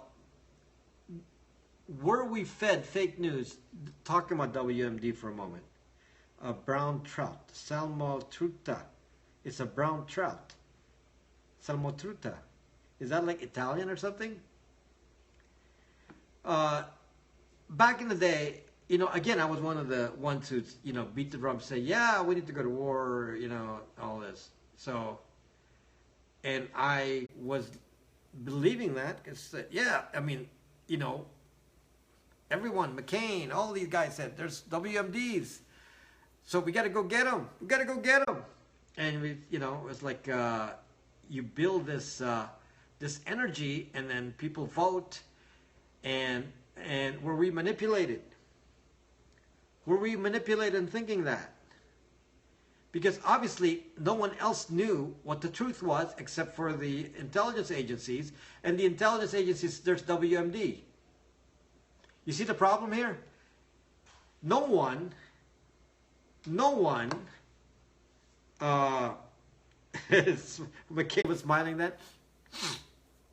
No one could prove it otherwise, because only the intelligence agencies had the data. No one could prove it otherwise. They could have said, we're just going to we don't really have proof of WMD, but we're going to make that claim so we can go in there and get them, because we want to change the face of the Middle East. So they, and because, my father didn't get to finish the job, so we're going to go finish it for him. And at the time, I looked at it and I said, Chief, at the time I looked at it and I said, wow, yeah, let's go get him. Let's go get him. And in hindsight, you look back and you say, wow, I was really part of that. I was like, I was part of that crowd that says, we need to get him. Because it's only time, it's only when you pull back over time historically that you... Sanuna Tech? Oh my gosh, Sanuna Tech. What the zuck are you doing here, Sanuna Tech? Haven't seen you in ages. We'll all believe the hype. So, was that disinformation way back then? You can see how if somebody limits information, you can see how easily convinced anyone is. In this case, they say, well, we don't really know who has the data. And by the way, this is the same with the Russian story. Well, the majority fell for it, face. The majority. Let's talk about the Russian agenda, meaning the Trump-Russia connection story. Okay, the Trump-Russia connection story. See, that's a good one. That's a good one, because somebody can say, in fact, Obama did say, well, the intelligence agencies have proof that Russians were trying to manipulate the election. Okay, you leave that statement right there. Who the zuck is going to be able to disprove that? Who the zuck can disprove that? So now that is a completely political statement. That's seriously a political statement to say, we're going to convince people that we're going to destroy this presidency with a statement, and 100 million. Yeah, Is it 100? Is it? I thought it was only. I thought they were like $1 million a piece back in the day. Are they more expensive now? They used to be like $1 million a piece. So so anyway, back to what I'm saying about you know, the Russian story. So the Russian story is that the intelligence agency says the Russians were trying to manipulate the election. Now, that in itself is kind of a plausible deniability kind of statement, because notice the statement is that Russians are trying to manipulate the election. Well, they've been trying to manipulate the election since the time of the Soviet Union, so they've always been trying to do that. So I'm not sure. They can claim they're never lying, because they could say, oh yeah, they've been trying to manipulate the election since the beginning. They didn't even talk about the fact that Obama didn't even make the claim that somebody hacked and sent it to WikiLeaks. Now that's very interesting too. When some people say it's Russia, WikiLeaks, and all this, but Obama doesn't mention it, is that plausible deniability? You see what I'm talking about? When somebody and who can check this? Christine, who can check this fact? Well, the fact of the matter, you can't. This is part of the issue with some of the things that you can do in government. Is you can say, well, the government, the intelligence agencies determined that this is the case, and make it vague enough so you can always have a plausible deniability about what information you got, and then leave it at that. And it's like, now we don't really know what's real or not. And that is scary, a scary, scary time as it is. It already happened during the WMD with Iraq. It already happened there. We were duped into thinking about an issue based on what the intelligence agency claimed was the reality, that there were WMDs. The problem, guys, the problem is it's accelerating. The problem is it's accelerating because back in the time of Bush, there was no internet, there was no manipulation of the internet as we have now.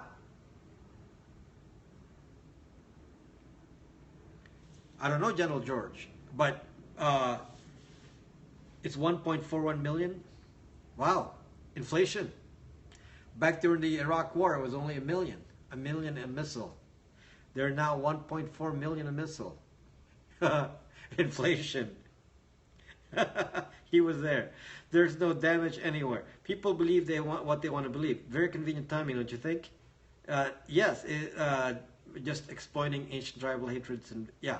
So my point is it's gonna get fucking worse. Because on top of the fake news or manipulated news or propaganda news or biased news or false flag news, on top of that, we got profiling. So now we have targeted news. We have targeted news. So the news can now be targeted to individuals. And to make sure that, you know, let's say they want to fire up the base, as they say. So the base is typically the partisan left and the partisan right. That's the base.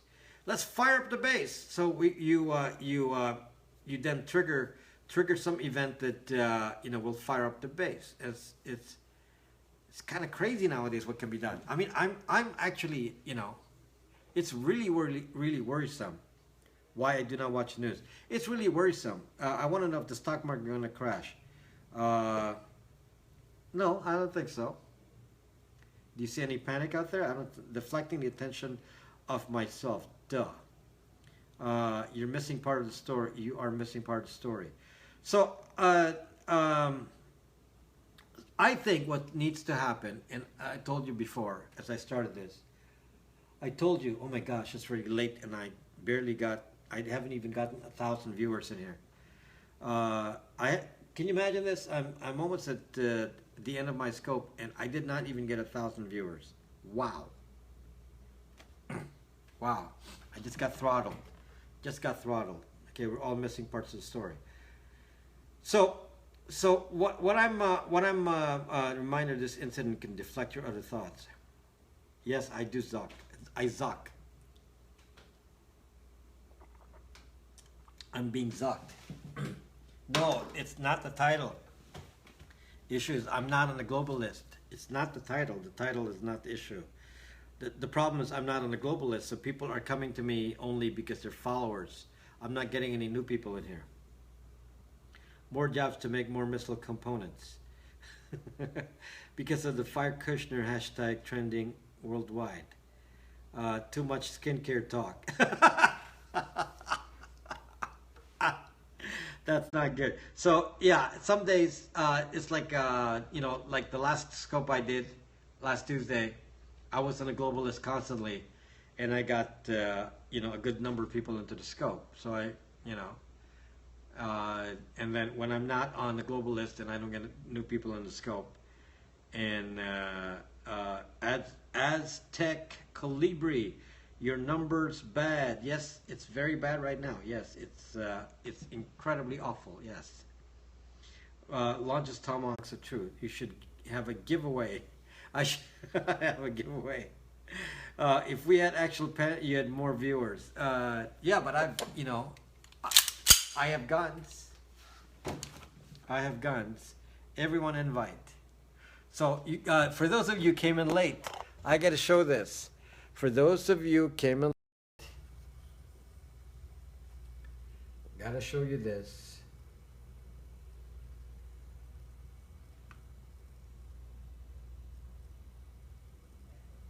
Okay, that's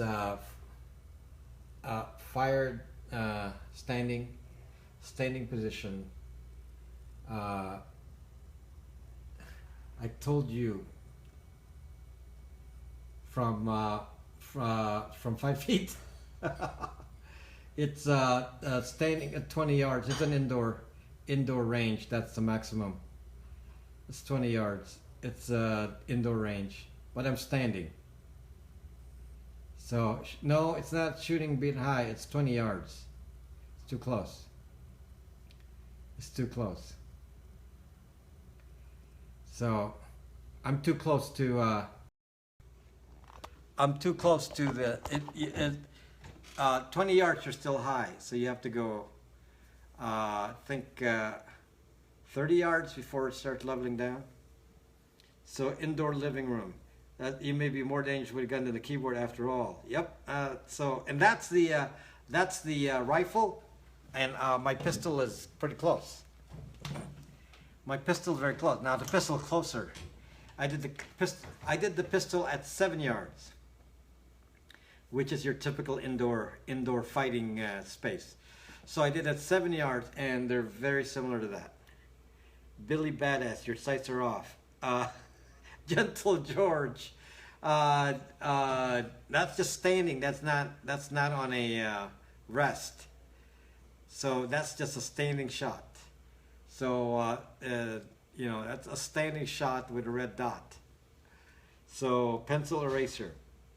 So standing shot with a red dot. I won't mess with you, or I'll be zucked. Yes.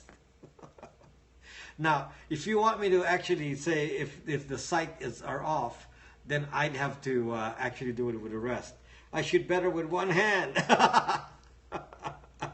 I will have to show my groupies with a 30-06 open sight at 100 yards. Whoa! But I'm telling you, I did that with eyes open. 2 eyes open. Video or didn't happen. I did that with 2 eyes open. So, get a target of Zuck. I see smoke. It was close range. I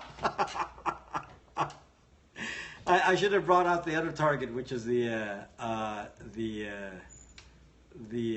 pistol. I should have showed you the pistol. So that's practice target for travel through LAX. 2 eyes open and thumb tack. No laser. No laser. The pistol is a open sight. The pistol is an iron sight. My pistol was an iron sight, and it's very similar to that, although it's closer at 7 yards. This is 20 yards standing with a rifle with red dot. So that's pretty good. Not bad. Guns Zuck. So that's mostly like an inch and a half high, an inch and a half high, which is consistent with ranging for 20 yards. So it's okay. 20 feet yards, I would put you on my paintball team. Not 20 feet, 20 yards, not feet. Air rifle. That is a zucking 5.56 ammo in there. A zucking air rifle. Time to use that AR toy. That is zucking 5.56. Guns don't zuck. They zuck. So base face there only likes a base. Good smart lock. Google smart lock. What bunk? Base face only likes base. I have a piano. You've heard about opinions. Now you can convince me to buy 1911. The greatest scoper has ever known. Freeze, mother zucker. 5.56. They let them. Just don't like killing people. I didn't realize I was killing any people, base face. Was I killing anyone? Did I kill the paper? Base face, you mean I killed the paper?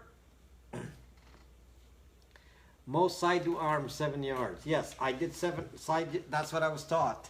First for pistol, I was taught to use 7 yards as my target distance for pistol. You mean you can't hunt with them, base face? No hunting allowed? And no home protection either? 23 souls down, no regrets. Whoop, Gentle George.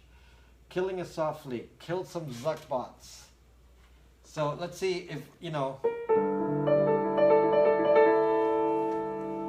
I wonder if they'll put me on a global list with music, since they didn't like me talking. So let me see. Will they put me on a global list if I do music? 23 cleaning people.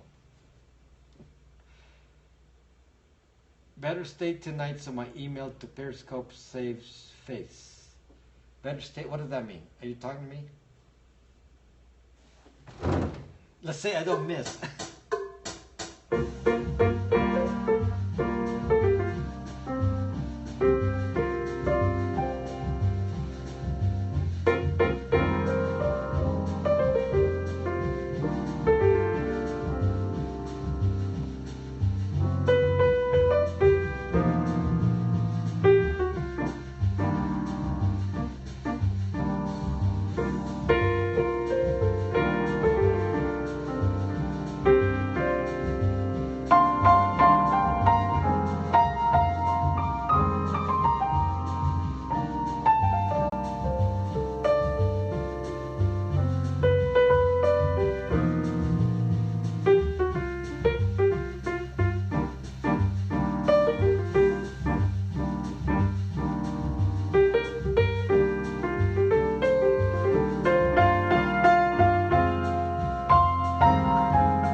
actually have a new gig.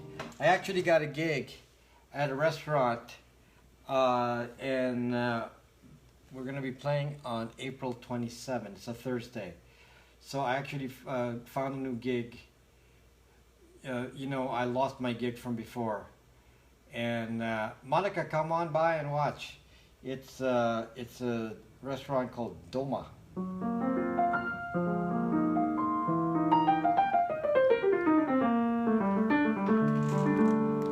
It's in Marina del Rey, so I'm going to be playing there.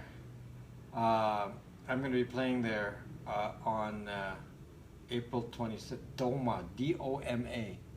It's basically a Eastern European. Albraxio, I didn't get the name. D-O-M-A. D-O-M-A. So, you know, you can have dinner over there and watch us if you're in LA.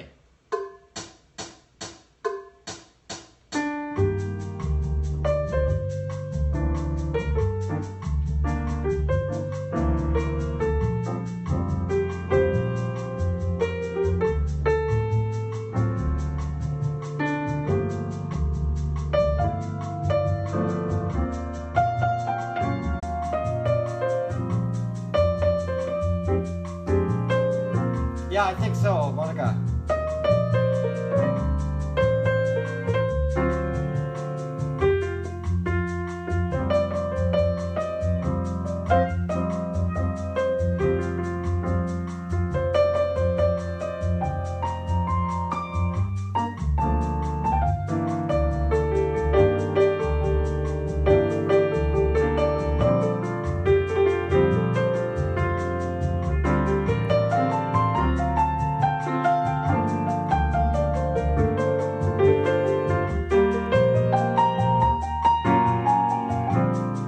April 27th.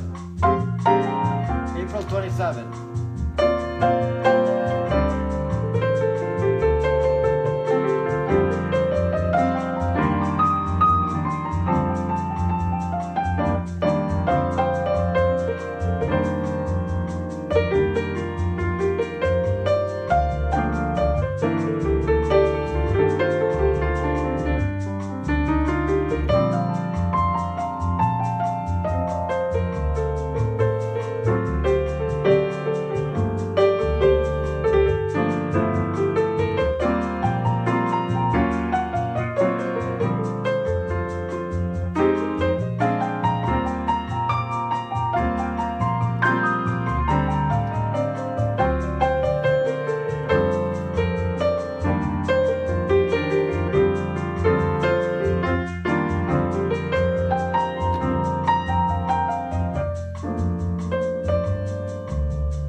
We'll give you nothing.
So if anybody is close to Marina del Rey, California, which is next to Venice Beach, so it's next to Venice Beach. So if you live close to that area, then we are playing on April 27 at a new restaurant. Makes you sound concert level. So we're going to be playing at this restaurant. It's the old one restaurant that I was playing at before. Why would I need to talk to Mark at Marine Del Rey Parasailing? He's the guy that's always like screwing around with me when I'm in the ocean on my boat, and then he comes in with his parasailing boat. Is that Mark? I'm closer to Elon Musk's Mars expedition. So if we used to have a condo at Marina Del Rey. So.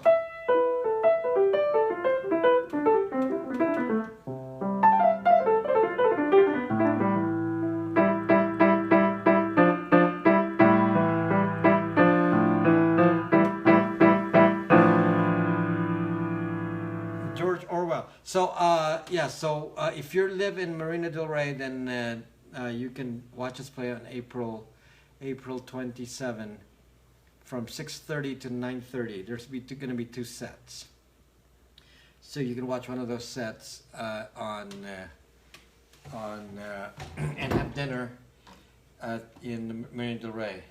Also gig at CYC. I don't have any gigs at CYC anymore.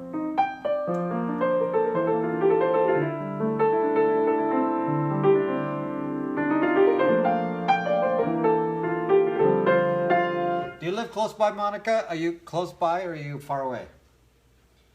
Are you like, west side or east side or...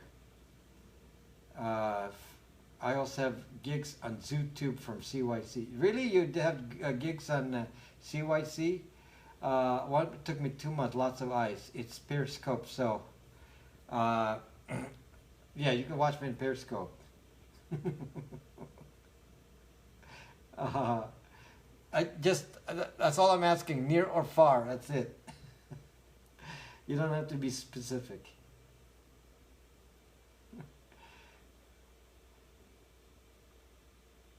Right? Like within 10 miles or outside of 10 miles. How about that? More wonderful tunes. Shameless plug.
I know, by the way, Gregory Hillman, I know that the Starfleet people very well. Most of them, back in the old days, they used to have their starboat right next to mine. So we used to always chat a lot.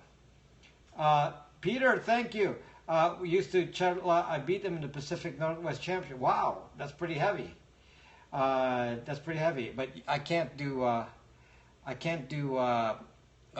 Starfleet. You have to be a big guy to be doing stars, and so I didn't do star. I was one design on a Santana 20.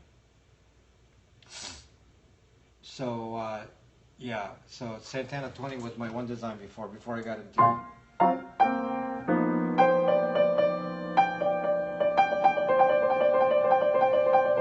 You're the small one at 230. Yep. There's some very big people on the Starfleet. Very big people. I think because you need the upper body weight. So yeah, there's some big people on the.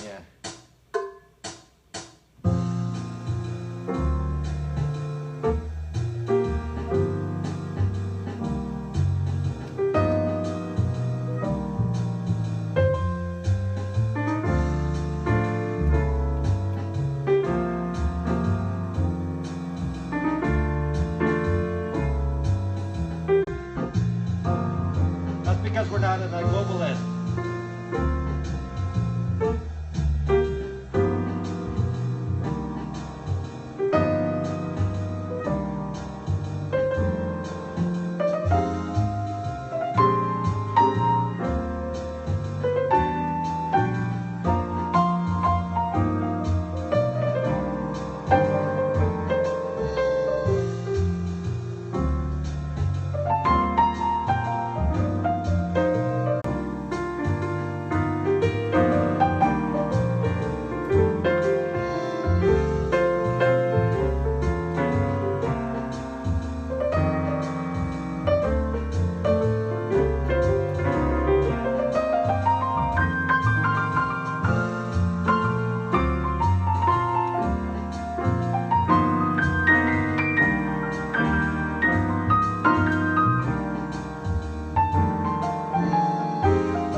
Except Nelcha, I don't know what a DM is on Brax. There's no DM on Brax.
I know Rick Peters very well, Gregory Hillman. I know Rick Peters very well. The big guy with his big truck.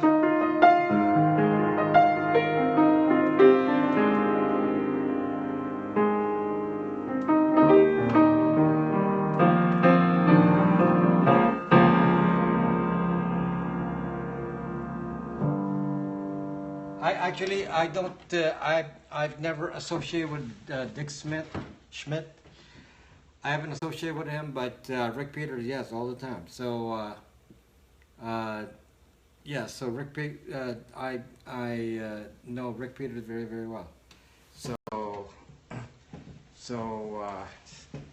I'm scared to mention names because because I was a very busy racer over there, so I know everyone, especially in the Sunset Series. So, and I know everyone at CYC, and they know me. So, yep. So I'm kind of well known in the area. So before I haven't been racing in a while now. So I haven't been racing for at least 10 years because I got other things going on. So. I haven't been worried about that, Greg. So I lost my connection here. Where is my zucking? There we go.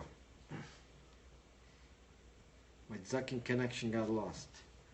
So sort of love those guys. Why? Why?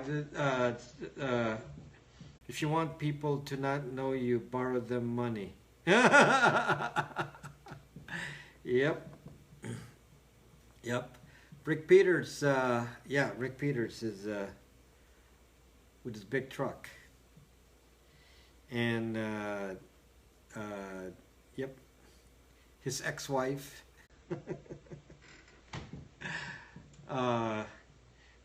is the world champion. Yep. Rick Peters is yep. And he builds catamarans. I'm drinking Grand Marnier on the rocks, if you can believe that one. Why do I have to Elo? Why Elo? Why are you talking about Elo?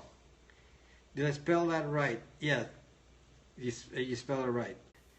But why are you talking about Elo? Elo is a app that's no longer people are no longer paying attention. So tell them about the great new features. I mean, hello, but hello. Great new features. So I spent, for those of you, since nobody cares now because we're not showing up on the global list anyway, might as well tell all the regulars here. So we, Brax has gotten live streaming radio for the last week. We've had live streaming radio for the last week on Brax, and people are having so much fun with that. So, if you come to Brax, somebody may be broadcasting an audio, and it has kind of the same chat interface where you can do chat. And what's interesting is you have audio live, and people are unlike in Periscope chat you can put only a couple of comments. In Brax chat you can put multimedia. You can put links. You can put photos, and even the person broadcasting can put photos in. And so it's a much more involved experience because you can type a lot of stuff, and I think there's more interaction because of it. There's a lot more interaction. Encrypted audio version of Periscope. Yeah, guinea pig recipe. So I posted photos of my singers. It was fun. Yes, Richard, when you post pictures live, it has a very, very different feel to it. Not sure anyone was listening. Well, I was, but I was too busy to comment. I had the sound on, but I wasn't on your page because I was working. But I had the sound on, so I could hear, but I wasn't on the page. I just checked the page after. Cool, was sound good? Yes, it was. So that's one of the new features in Brax. And so live streaming, someday it's going to get video. Singers were great there. Well, some of the singers were, There were some bad singers. So it's not always good. Sometimes, you have to put the earplugs on. Sometimes I have to turn off the, it's karaoke. Sometimes I have to turn on the volume. Some people were just screaming in there. So, yep. So that's the thing about karaoke. It's hit or miss. We had some good ones too. All in good fun, yeah. And I did a broadcast on Brax. Teaching people how to use some advanced features of Brax. And it was funny how people didn't actually know, even some of you who are old timers, didn't actually know some of the features, like how to use end-to-end encryption, how to share and do invites, how to create rooms with invites, how to make group chats. Mike Hanna, I don't think so. Mike Hanna is not the best sailor in Marina Del Rey. You mean in the Starfleet? Not in all of Marina Del Rey. Not even close. You must be talking about the Starfleet. But in the total Marina Del Rey, no, I'm not wrong. I am not wrong. It's you are wrong. Sorry for blowing up yet spot. No, that's not correct. So he said star. It depends on the fleet. Depends on the fleet. So it's kind of, some of it's fleet specific. In the Martin 242 fleet, there's some really good sailors there. Your bras and panties are known throughout all of the internet as far as what sizes you buy and what the colors are and what your preferences are. They all know that on the Zucking internet. Bras are never secured near me. Mike will smoke anyone in the Martin fleet. Then why isn't he smoking everyone in the Martin fleet right now? If he's so good, he would be smoking them right now, and he's not. Okay? If he was so good, he'd be smoking them right now. He does. He's the best. Do they know your panty size? Fortunately, I haven't bought any underwear from Amazon, so no, they don't know that. Spying through... Yep, great goal. So, do they bet on those races? If you Rocco and Vinny, they book yes. It's funny. I do sailboat races. In fact, I ran the most of the races in. I ran the majority of races in Marina Del Rey at some point for like a decade, and Victoria got a secret. Yes. Show bra man. Ask Denise or Mike about Mike Hanna. I will ask Denise and Mike about Mike Hanna. Sure, I will ask Denise and Mike. Do you know Denise and Mike? I will ask Denise and Mike about now. Denise and Mike are pretty awesome sailors. So Denise and Mike are you know them well, right? So Denise and Mike are pretty good sailors. So Lenny PR. So Greg, we're like in the same circles then. We're in the same circles. Dildo isolation. Mike Hanna is the best. Well, I know some ones are, well, it depends on who's there, like permanently or who moves around, from elsewhere and stays there for a period. So you never really know. So, nope, you do not know anyone that is. Nope, you do not know anyone that is better. Not true. It depends on the time period. So, like the ones I sailed with, in the Santana fleet were they're mostly based in Newport, but they would hang around Marina Del Rey, and they were J24 national champions. So, I mean, that's nothing to sneeze at. I wake up when the piano starts. Why does somebody have to be better, boys? Yeah, so what do I know? I'm not at that level. I'm only good at the local fleet. I'm actually a pretty good sailor in the local fleet. So I'm good enough to stay in the top 10 in the area. So Warner and Susie best J24 sales. Susie best J24 sales. No, they're not even in the range of the nationals. Come on, come on, come on. The ones I'm talking about are hired guns. They're hired guns. You know, they're the ones I'm talking about. They're I sail with them in the Santana fleet. They're one of them is like one of the champions is a tornado champion in the Olympics. So tornado champion, Olympics, gold medalist. So what happens if it's not a windy day? It's never, only a dog boat can beat them in Santa Barbara, in South Bay. Only the dog boat can beat them in South Bay. The dog boat. Yeah, but again, I beat many Olympic. You're pretty good, Greg. Then you should give me you should teach me how to improve my game. I'm the worst sailor. Do I get a medal? You should come and improve my game. I don't race anymore, but I'm one of the. I want to learn to sail. Base Armando, you're close by. In my fleet, which is we don't have a fleet anymore, but back in the day, I was in the Santana 20 fleet. And in the Santana 20 fleet, I was in the top 2. And the top 1 is the winner of the Sunset Series overall. So the one I was trying to beat is the winner overall of the entire Sunset Series. So the highest I got was like 4th place in the entire Sunset Series.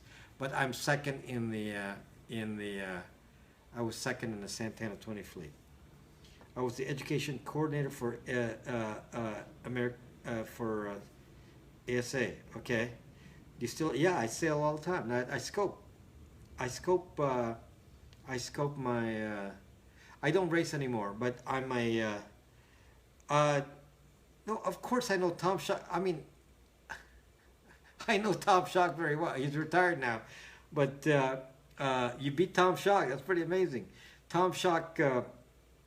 I ran his website for like, I don't know, a decade. I was doing Tom Shock's website for Talk Ships Are Dope. I was running Tom Shock's website for a decade. Can I race your spinnaker? Yep, you can race the spinnaker. So yeah, I beat him with a Shock 40. I beat him with a Shock. You beat him with his own Shock 40? Which Shock 40 is this? I know them all. I shipped my pants. Okay, Greg, which Shock 40 were you in? Which Shock 40 were you in? The yellow one? Which Shock 40 was that? The yellow one? The one that lost, not Saida? Saida was the one that lost his keel, I think. Well, all of them lost their keels. So, Saida was the one that lost, well, they kind of lose their keel a lot. So, I said, I was going to, when those boats came out, I said, I like this. I'm going to buy myself a Shock 40. If there's a poop deck, should there be a puke deck? I beat him with a blue one. Where's the gun? The blue one. But there's so many blue ones.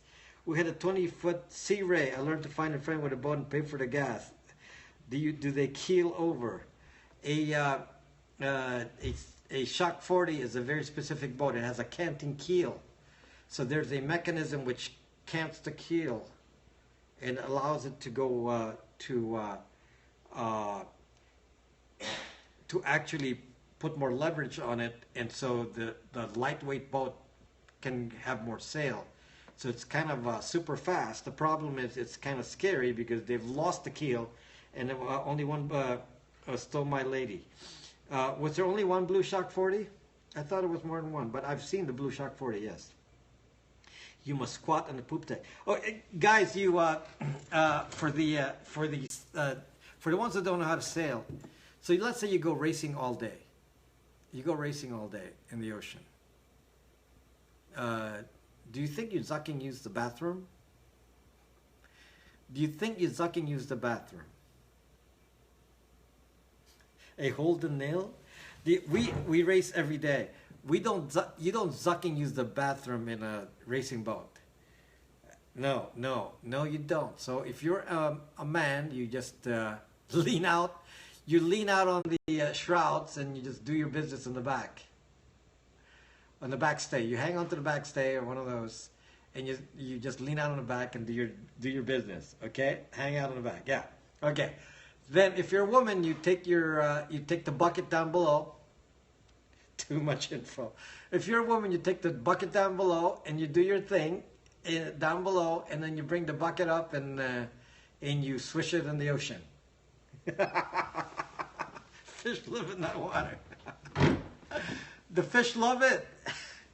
And you're 3 miles out, so it doesn't matter. Down to the poop deck. Yeah, so that's how we clean out the night before. They love it. They eat it up, and then you catch the fish and you eat them too. You hand it to your date. There you go. No added weight in the head. Yeah, because nobody wants to use the head. No one wants to clean the head. Like I don't, no pooping allowed in my head. Because I'm not gonna go zucking hire somebody to zucking clean my head. So it's like, no zucking way are you gonna go do number 2 in my head. Yeah, the head. Michelle, the head is the bathroom. So, yeah, no pooping in the head. So you come and suck it all out. Yeah, we don't want to do that. So I want my head to, because then it starts to accumulate a smell. And I show you in Brax. I almost snorted. So another crew becomes captain of the head. So and if you do number 1 in the head, you're gonna have to like go clean it, sucking yourself. It's like hose it down, and I don't want anybody using that. So we don't like to use the facilities on a race. Can we say head anymore, guys? Yes, you can say head. On a boat, it's still called head. This is perfect for boat. Clean with Ajax. Then you have to hand scrub the toilet? Zuck, no. You do it. You do it. Say what, Marty? Yeah, you do it. You go suck and do that. I don't want to do that. What has the scope become? No need for toilet. Use Pepsi. Use Pepsi.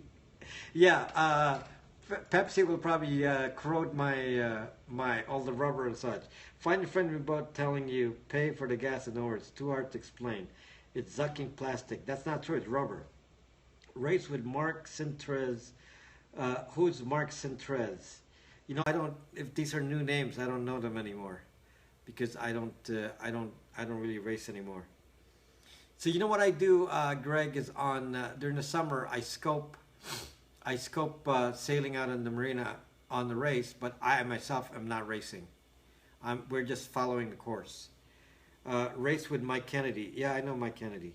I follow the course. No, not so much for private radio and WBZ. SFN hot. Sandbar is your cat box. What does that? Okay, I'm on CBS Radio next week. That's what Nelcha was, I think, was trying to remind us. I'm on CBS Radio next Thursday night, but it got moved to 10 p.m. So not 9 p.m. It got moved to 10 p.m. So I'll be on the 10 to 11 shift on Pacific time on CBS Radio next zucking week. So that's. Wonder what we'll talk about. It's Thursday. Mike George, race. I know Mark George very well, Greg. Come on. It's a good friend of mine. Mike George is a good friend of mine. Denise George is a good friend of mine. I've known them forever. So that is so late, past my bedtime. That is so late. Greg, I know, you're mentioning people that I know very, very well. In fact, their boat used to be right next to mine.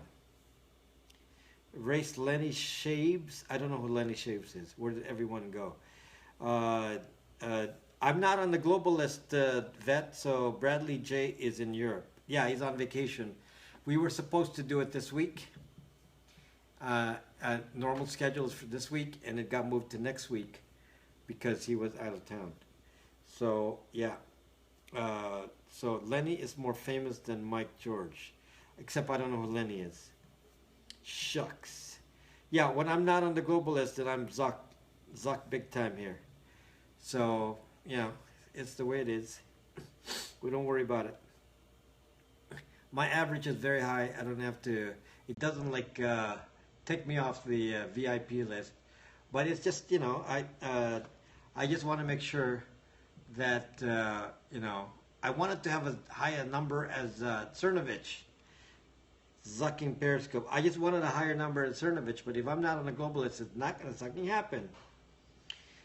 Lenny Shapes is the founder of ASA. Really? Wow. Cool. That is cool. There's some America's Cup people there too that hang out at CYC.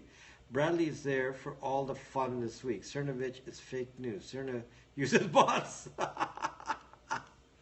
Maybe that's why he's not concerned about the bots, because the bots are his. Better get those skincare products out. Peter Eisler. Yeah, Peter Eisler, yeah. Yeah. Yeah, Peter Eisler, I've seen him speak. Hola Mama. MNJ. I've seen Peter Eisler a few times, yes. And what's the other guy's name? Begins with a G. Gary. Who's the other guy? Lenny would hype Peter. Gary, America's Cup. He's always like, not Gary Muffy. America's Cup Sailor. He used to be the Cernovich over, 239 views yesterday. Cernovich using his baby as clickbait. Well, the problem is that I'm going to tell you what the problem here in Periscope. Let me tell you what the screw the fat guy said. Not that one. Not the fat guy. That Dennis Conner. The fat guy in San Diego. Not Dennis Conner. We're not concerned about Dennis Conner. I'm talking about Gary. He's always like doing the broadcasting. He's more of a broadcast guy now. So what's his last name? I forget. Palm Sunday, Easter week now. So let me just complain about the Periscope thing. What happened is in the last few weeks, Gary Jobson, yeah. So in the last few weeks, I know. In the last few weeks, when they released a version of Periscope, I don't know, month and a half ago, I can't remember now.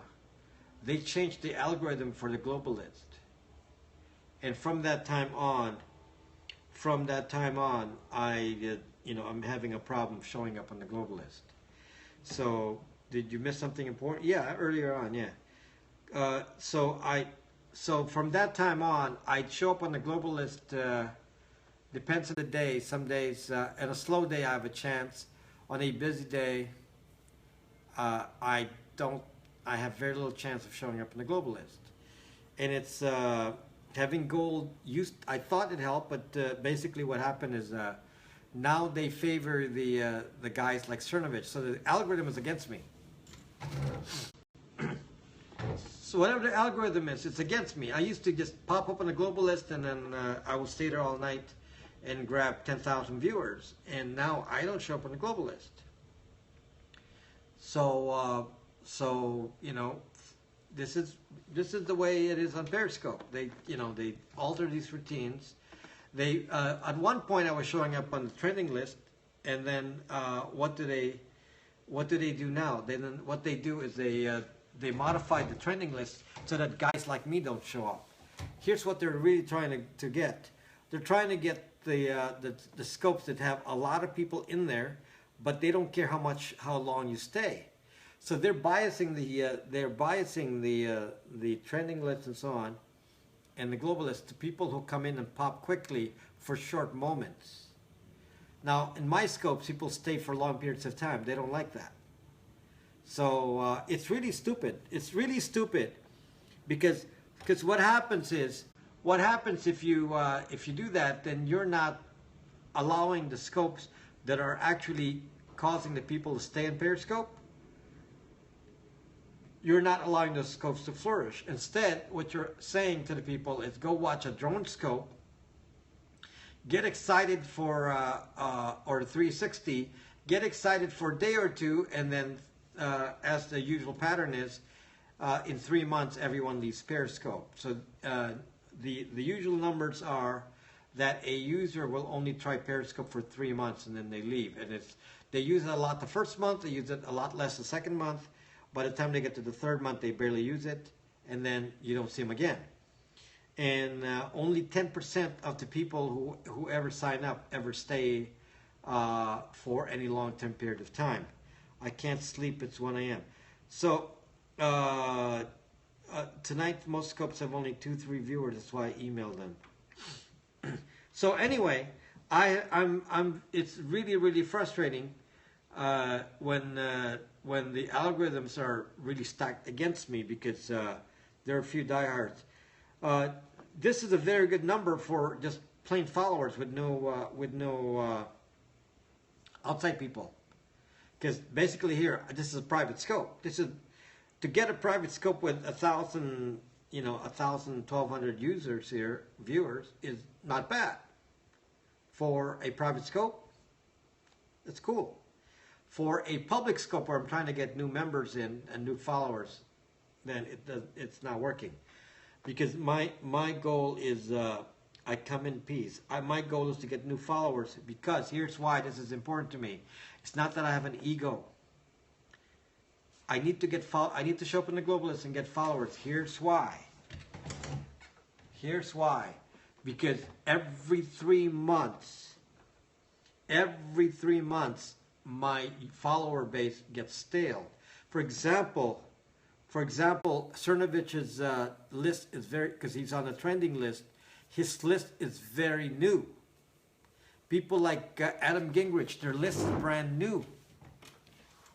My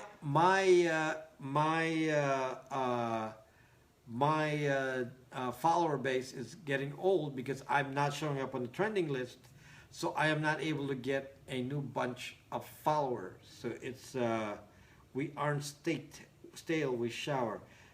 So it's really, really bothersome for me that I don't have a chance to get followers. So tech wrecked. So that's why it's a bit frustrating. It's a bit frustrating.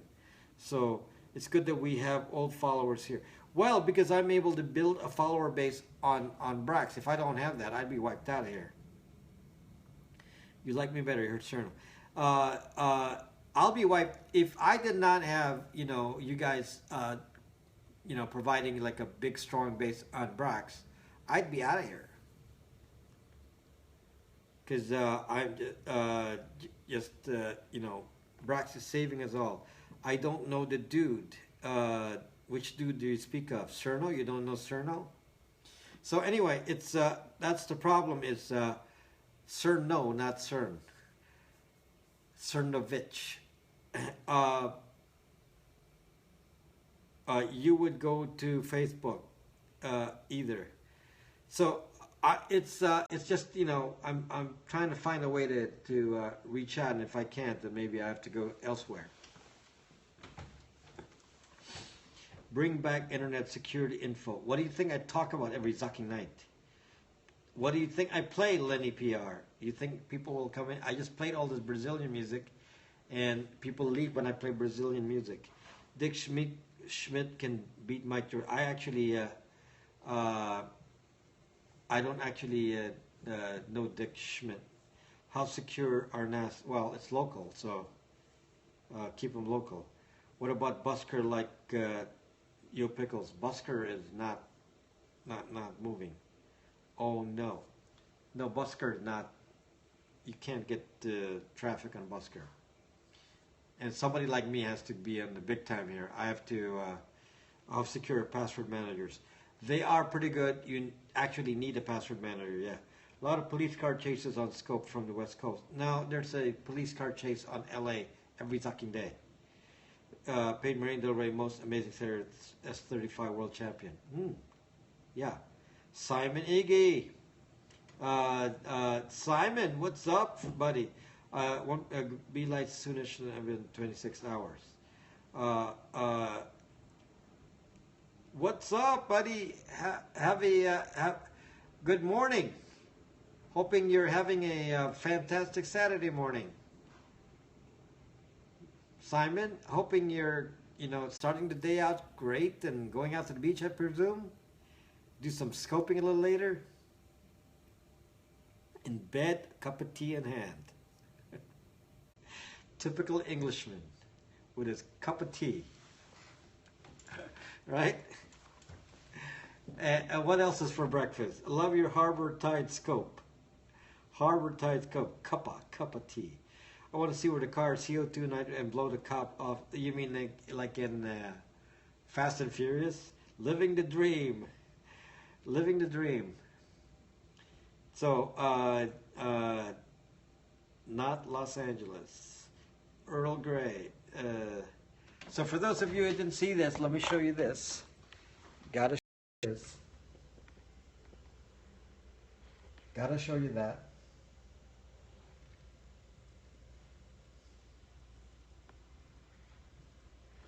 You don't see an Aaron shot there. It's 50 rounds. 50 rounds. Okay, shot from hand. I was shooting this with a 20 yards standing. This is a standing shot, 20 yards. A rifle with red dot. I shot it close, like 2 feet away. This is 20 zucking yards. 20 zucking yards, or how many meters is that? 18 meters, or whatever. Okay, so that's 50 rounds right there of 5.56. Okay, 18.3622 meters. Okay, 50 rounds of 5.56. Your trigger is causing you to shoot left. No, I can't really see that far. I mean, you know, I have a red dot at that distance. I mean, you're standing, you're holding a rifle standing at 20, I can't even see the yellow.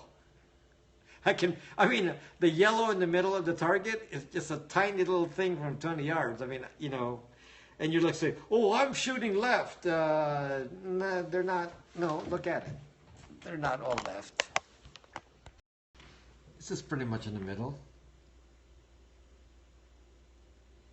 This is, you know,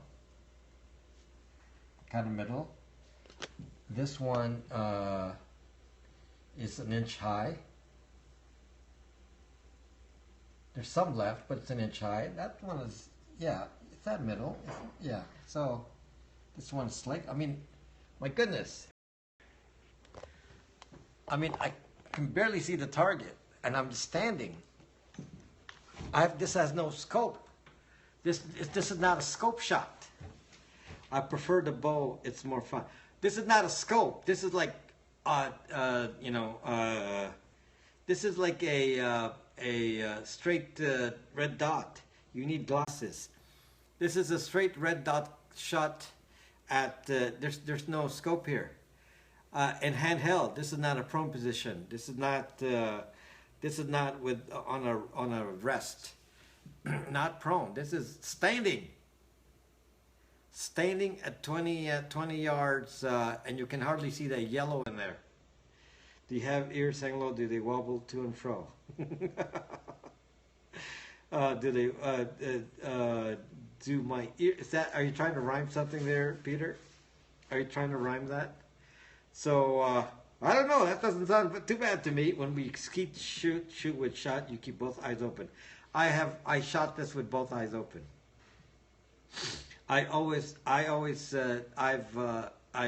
had to train myself because I used to always have, you know, squinting one eye, but I pretty much can shoot pretty well with one eye.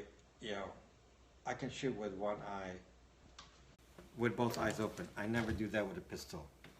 I can shoot with one eye. It's your trigger control. It's your trigger control and your front sight. Well, you know, it's hard to judge that when you're standing, because it's not a prone shot.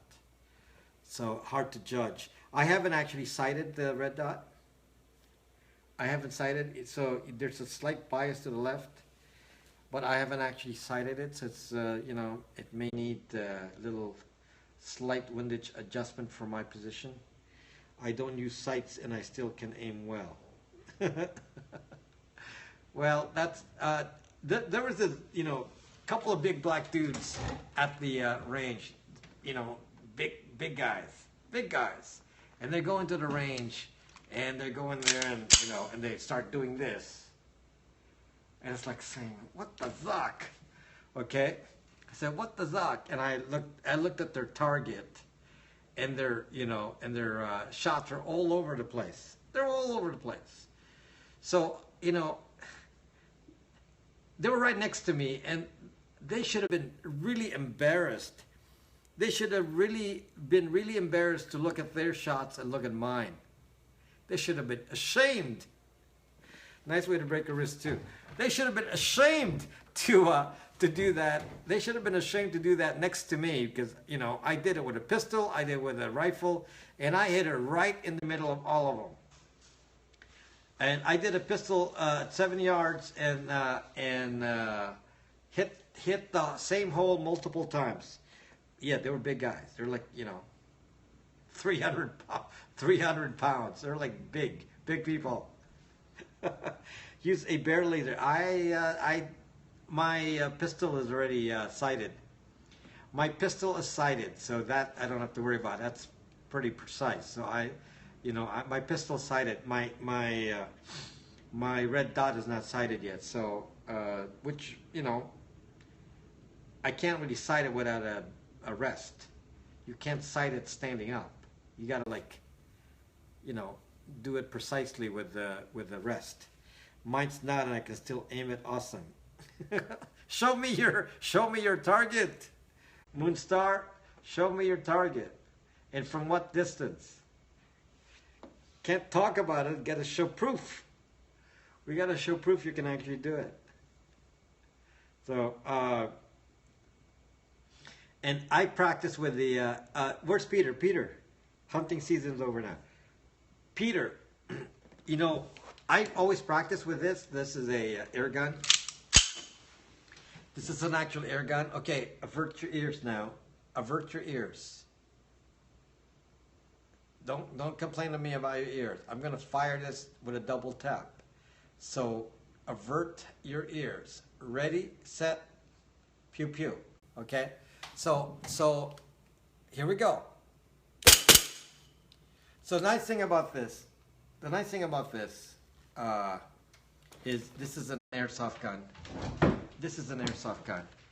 I mean, this behaves it has the same weight. It has recoil, just like a real deal. I live in this had recoil like a real deal as blowback. And so if I practice with this using airsoft, I mean, it builds the same kind of experience with the sight. It's the same thing. Same thing. So that recoil is nothing. Jeff,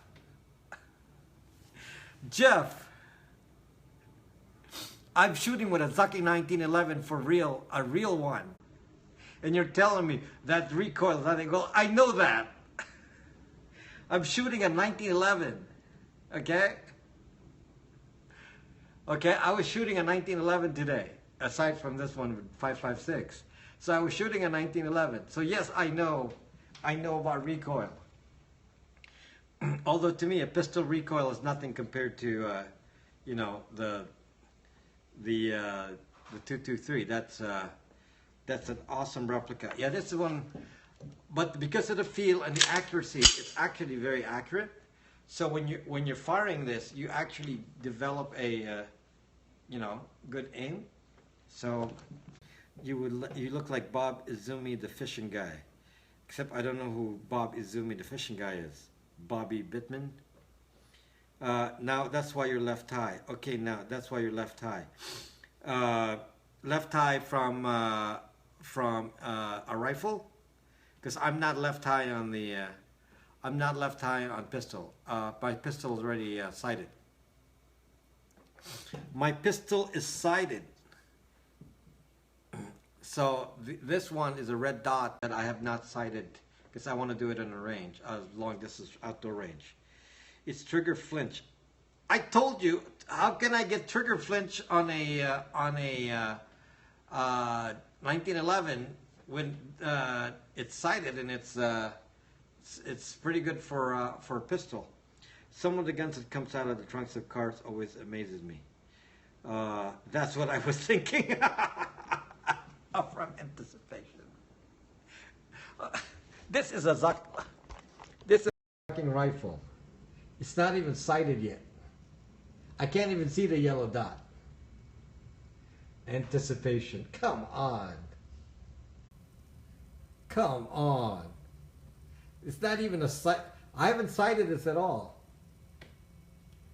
Okay, I haven't sighted this. This is a, I put in a red dot. It's not sighted, and it's at 20 yards. This is not sighted for 20 yards. So that's why it's a little high. It's consistently high. It's consistently high because it's not, you know, I originally sighted for 100. Use some vice and sight it in. Where am I going to sight it in? My house? I'm not, you know, you need to be in an outdoor range. I don't have 100 yards. Yes, I don't have 100 yards. I was in an indoor range. So I know it's going to be high. Get closer. Get closer. Oh my gosh. So this one is, I haven't sighted this sight at all, so it may need some adjustment, but I'm not going to do that with a standing shot, because this is all standing. But I can't do that standing, so I'm at a range where I'm standing. So these were all shots standing with a red dot. Okay, no tripod, no nothing. I was standing with a zucking red dot, no scope. Couldn't even zucking the zero, see the yellow. No, it does not have a vise. It's indoor. It's indoor. Alex, what the zuck are you doing at the airport? Not even one shot outside the target. That is amazing. 20 yards. 20 yards. So this is 20 yards with the standing shot with a red dot. So no scope. No, they don't have a vise. So 20 yards standing, no scope. So I don't know. That's. I can't even see the yellow. Somebody said you're like 20 zucking yards with no scope. So I mean that means that yellow in there is like, you know, as big as the red dot. The yellow in the target is as big as the red dot. It's pretty hard to see. Use your Jeff, you can't do that without on a standing shot. You gotta you gotta rest the thing or do prone or something. You can't do it in a stand-up indoor range. Come on. Did you get some steam let out? Yeah, I had to do it. I needed a target that says okay, LHR. I needed a target that says Cerno on it. I should have written take a knee. Can't take a knee because there's a something blocking. So can't take a knee. There's something blocking in the target thing. There's a whatever blocking the range. So I couldn't do it. So I got to do that on a, you know, on the table. I got to sight it on a table or something. Somebody needs to make me a Cerno target. Lean forward, operator style. That's what I did. I leaned forward, operator style, and just. But I have a red dot. It's not a. You are the sight. Learn how. These guys are tough. They want like groupings of like you know what, half an inch. They're like complaining about doing a red dot shot with a grouping of 2 inches, and they're like complaining. I can't believe these people. I'm doing a standing shot with a red dot, no scope, And they're like saying, you're sucked up. 2-inch grouping's not good enough. Oh my gosh, that's funny. Everyone is super American super sniper badass. Well, let me just tell you, if I can hit this standing up without any support at 20 yards, then ain't too bad.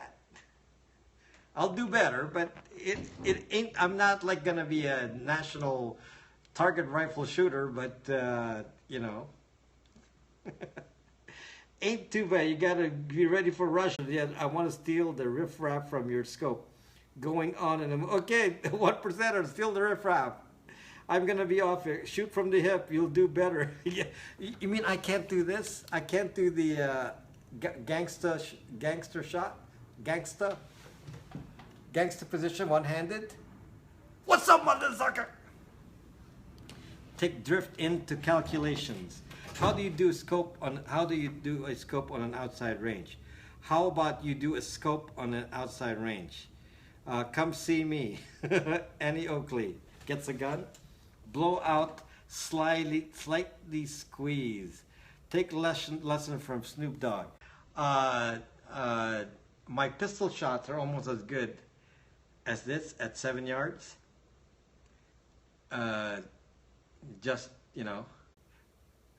Almost. I had one stray one, but it was almost as good. They're all in the yellow. So I won't leave. Oh, come on. Until you say, well, I'll be falling asleep by then, 1%er. And it was no joke. Peter, go ahead and scope. Don't worry about me. I'll be over in a few months. I'll show you ropes. There you go. Gentle George. Gentle George will show me the deal. Peer pressure. When are you going to do another jazz party with a Brazilian singer? My singer is not Brazilian. He's sucking from Earth, Wind, and Fire. We're going to do it on April 27. We have a gig on April 27 at a restaurant over here in Marina del Rey. We're going to do it April 27. So,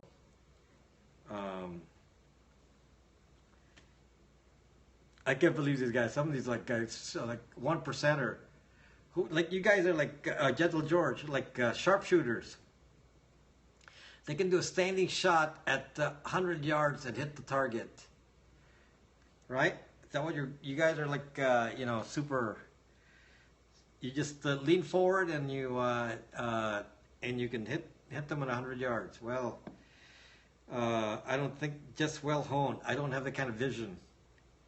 If hunters, I don't have the kind of vision. I can't.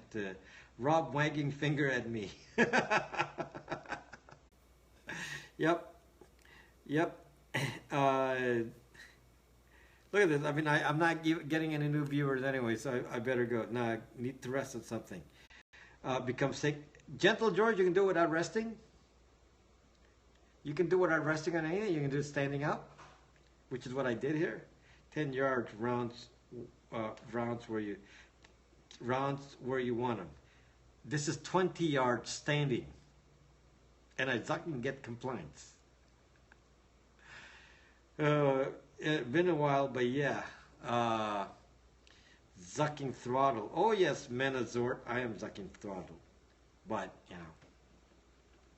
dang, watch me for 5 bloody minutes. Okay, zucking Peter. I can't watch the replay. I got good eye. Yeah, I can. It's I need the scope. If it's gonna be that far, I'll need a scope for that. I have to sight a scope. This one, my current configuration is for close CQB.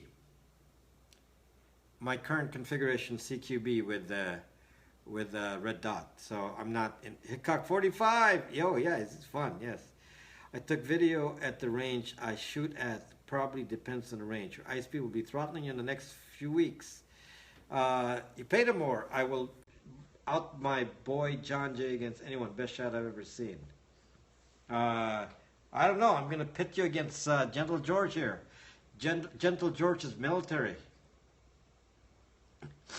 Gentle George is military, The UK government paid him a lot of money to be shooting. Going sailing soon? Ron, ask me on Brax. I'll take that bet. Yeah, Gentle George will mess you up there, Starlight. Gentle George. There's a gun room. Not a lot of money. Not a lot of money. Hickok 45 the man. Learn, watch, learn, practice. Gentle George is a zucking soldier. Yes, Gentle George is, a retired military. So if Gentle George and Jeff Camaro says I need to work on it, then I'll work on it. But I mean, I'm actually happy what I've accomplished without even sighting. I've seen him hit a target at 1,000 yards. Do you have a bunker ready for World War III? If there's World War III, then you don't need the Zucking bunker. And you don't need Bitcoin for World War III. You don't need Bitcoin. Your grouping is good, but you are flinching. No, I'm not flinching. It's a unsighted. I didn't sight it. My skin is great. I don't. Jeff keeps complaining. I said, Jeff, I have not sighted this gun. I have not sighted it. I have sighted.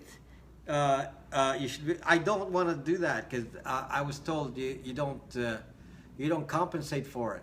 You just let it lie where it is, and then later on, you cite it later. On arrest. That's what my instructor taught me. So I'm going to do that later on. So all I want to make sure is where the grouping is. Right, in the range you cited. Yeah, I was in an indoor range, so I couldn't do that, and I can't go prone or anything, so there was no way to do that. So the only position I could do was standing. So I can't do that. My Glock has a crappy sight. So, but my pistol, I sighted for. I actually sighted it for indoor, for 7 yards. Come to the desert. Is there a sailing room in Brax? It's public. Yeah, there is. There's a sailing room in Brax, but nobody's talking sailing with me. So if you talk, sighted on your back 40. So I'm gonna. I sighted my pistol, and of course it's not as accurate as a rifle, but I hit all the yellow ones on a pistol. It's a cop now, so they all drink. I'm gonna have to put my Jeff. You're gonna have to come back. I'll show my pistol one, and see how bad that is. With just a pistol shot. Just like this, just like that. So we'll see how that is. I would never ask my friend George to indulge this U.S. support.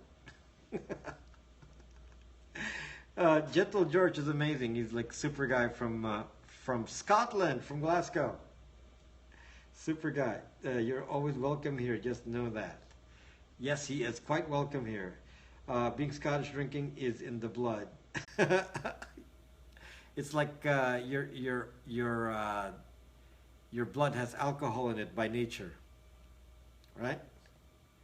Your blood has built-in alcohol in it. Good to know. Okay, so if it comes to NYC. Okay, so I'll catch you guys tomorrow. Hopefully we'll get more viewers tomorrow. I doubt it, but we'll see what happens. It's giving you some friendly tips. We love you. Thanks, Jeff. Okay, guys. From a different mother. Okay, thank you, guys. I'll see you guys tomorrow. Great hanging with you. Yes, of course. Bye-bye.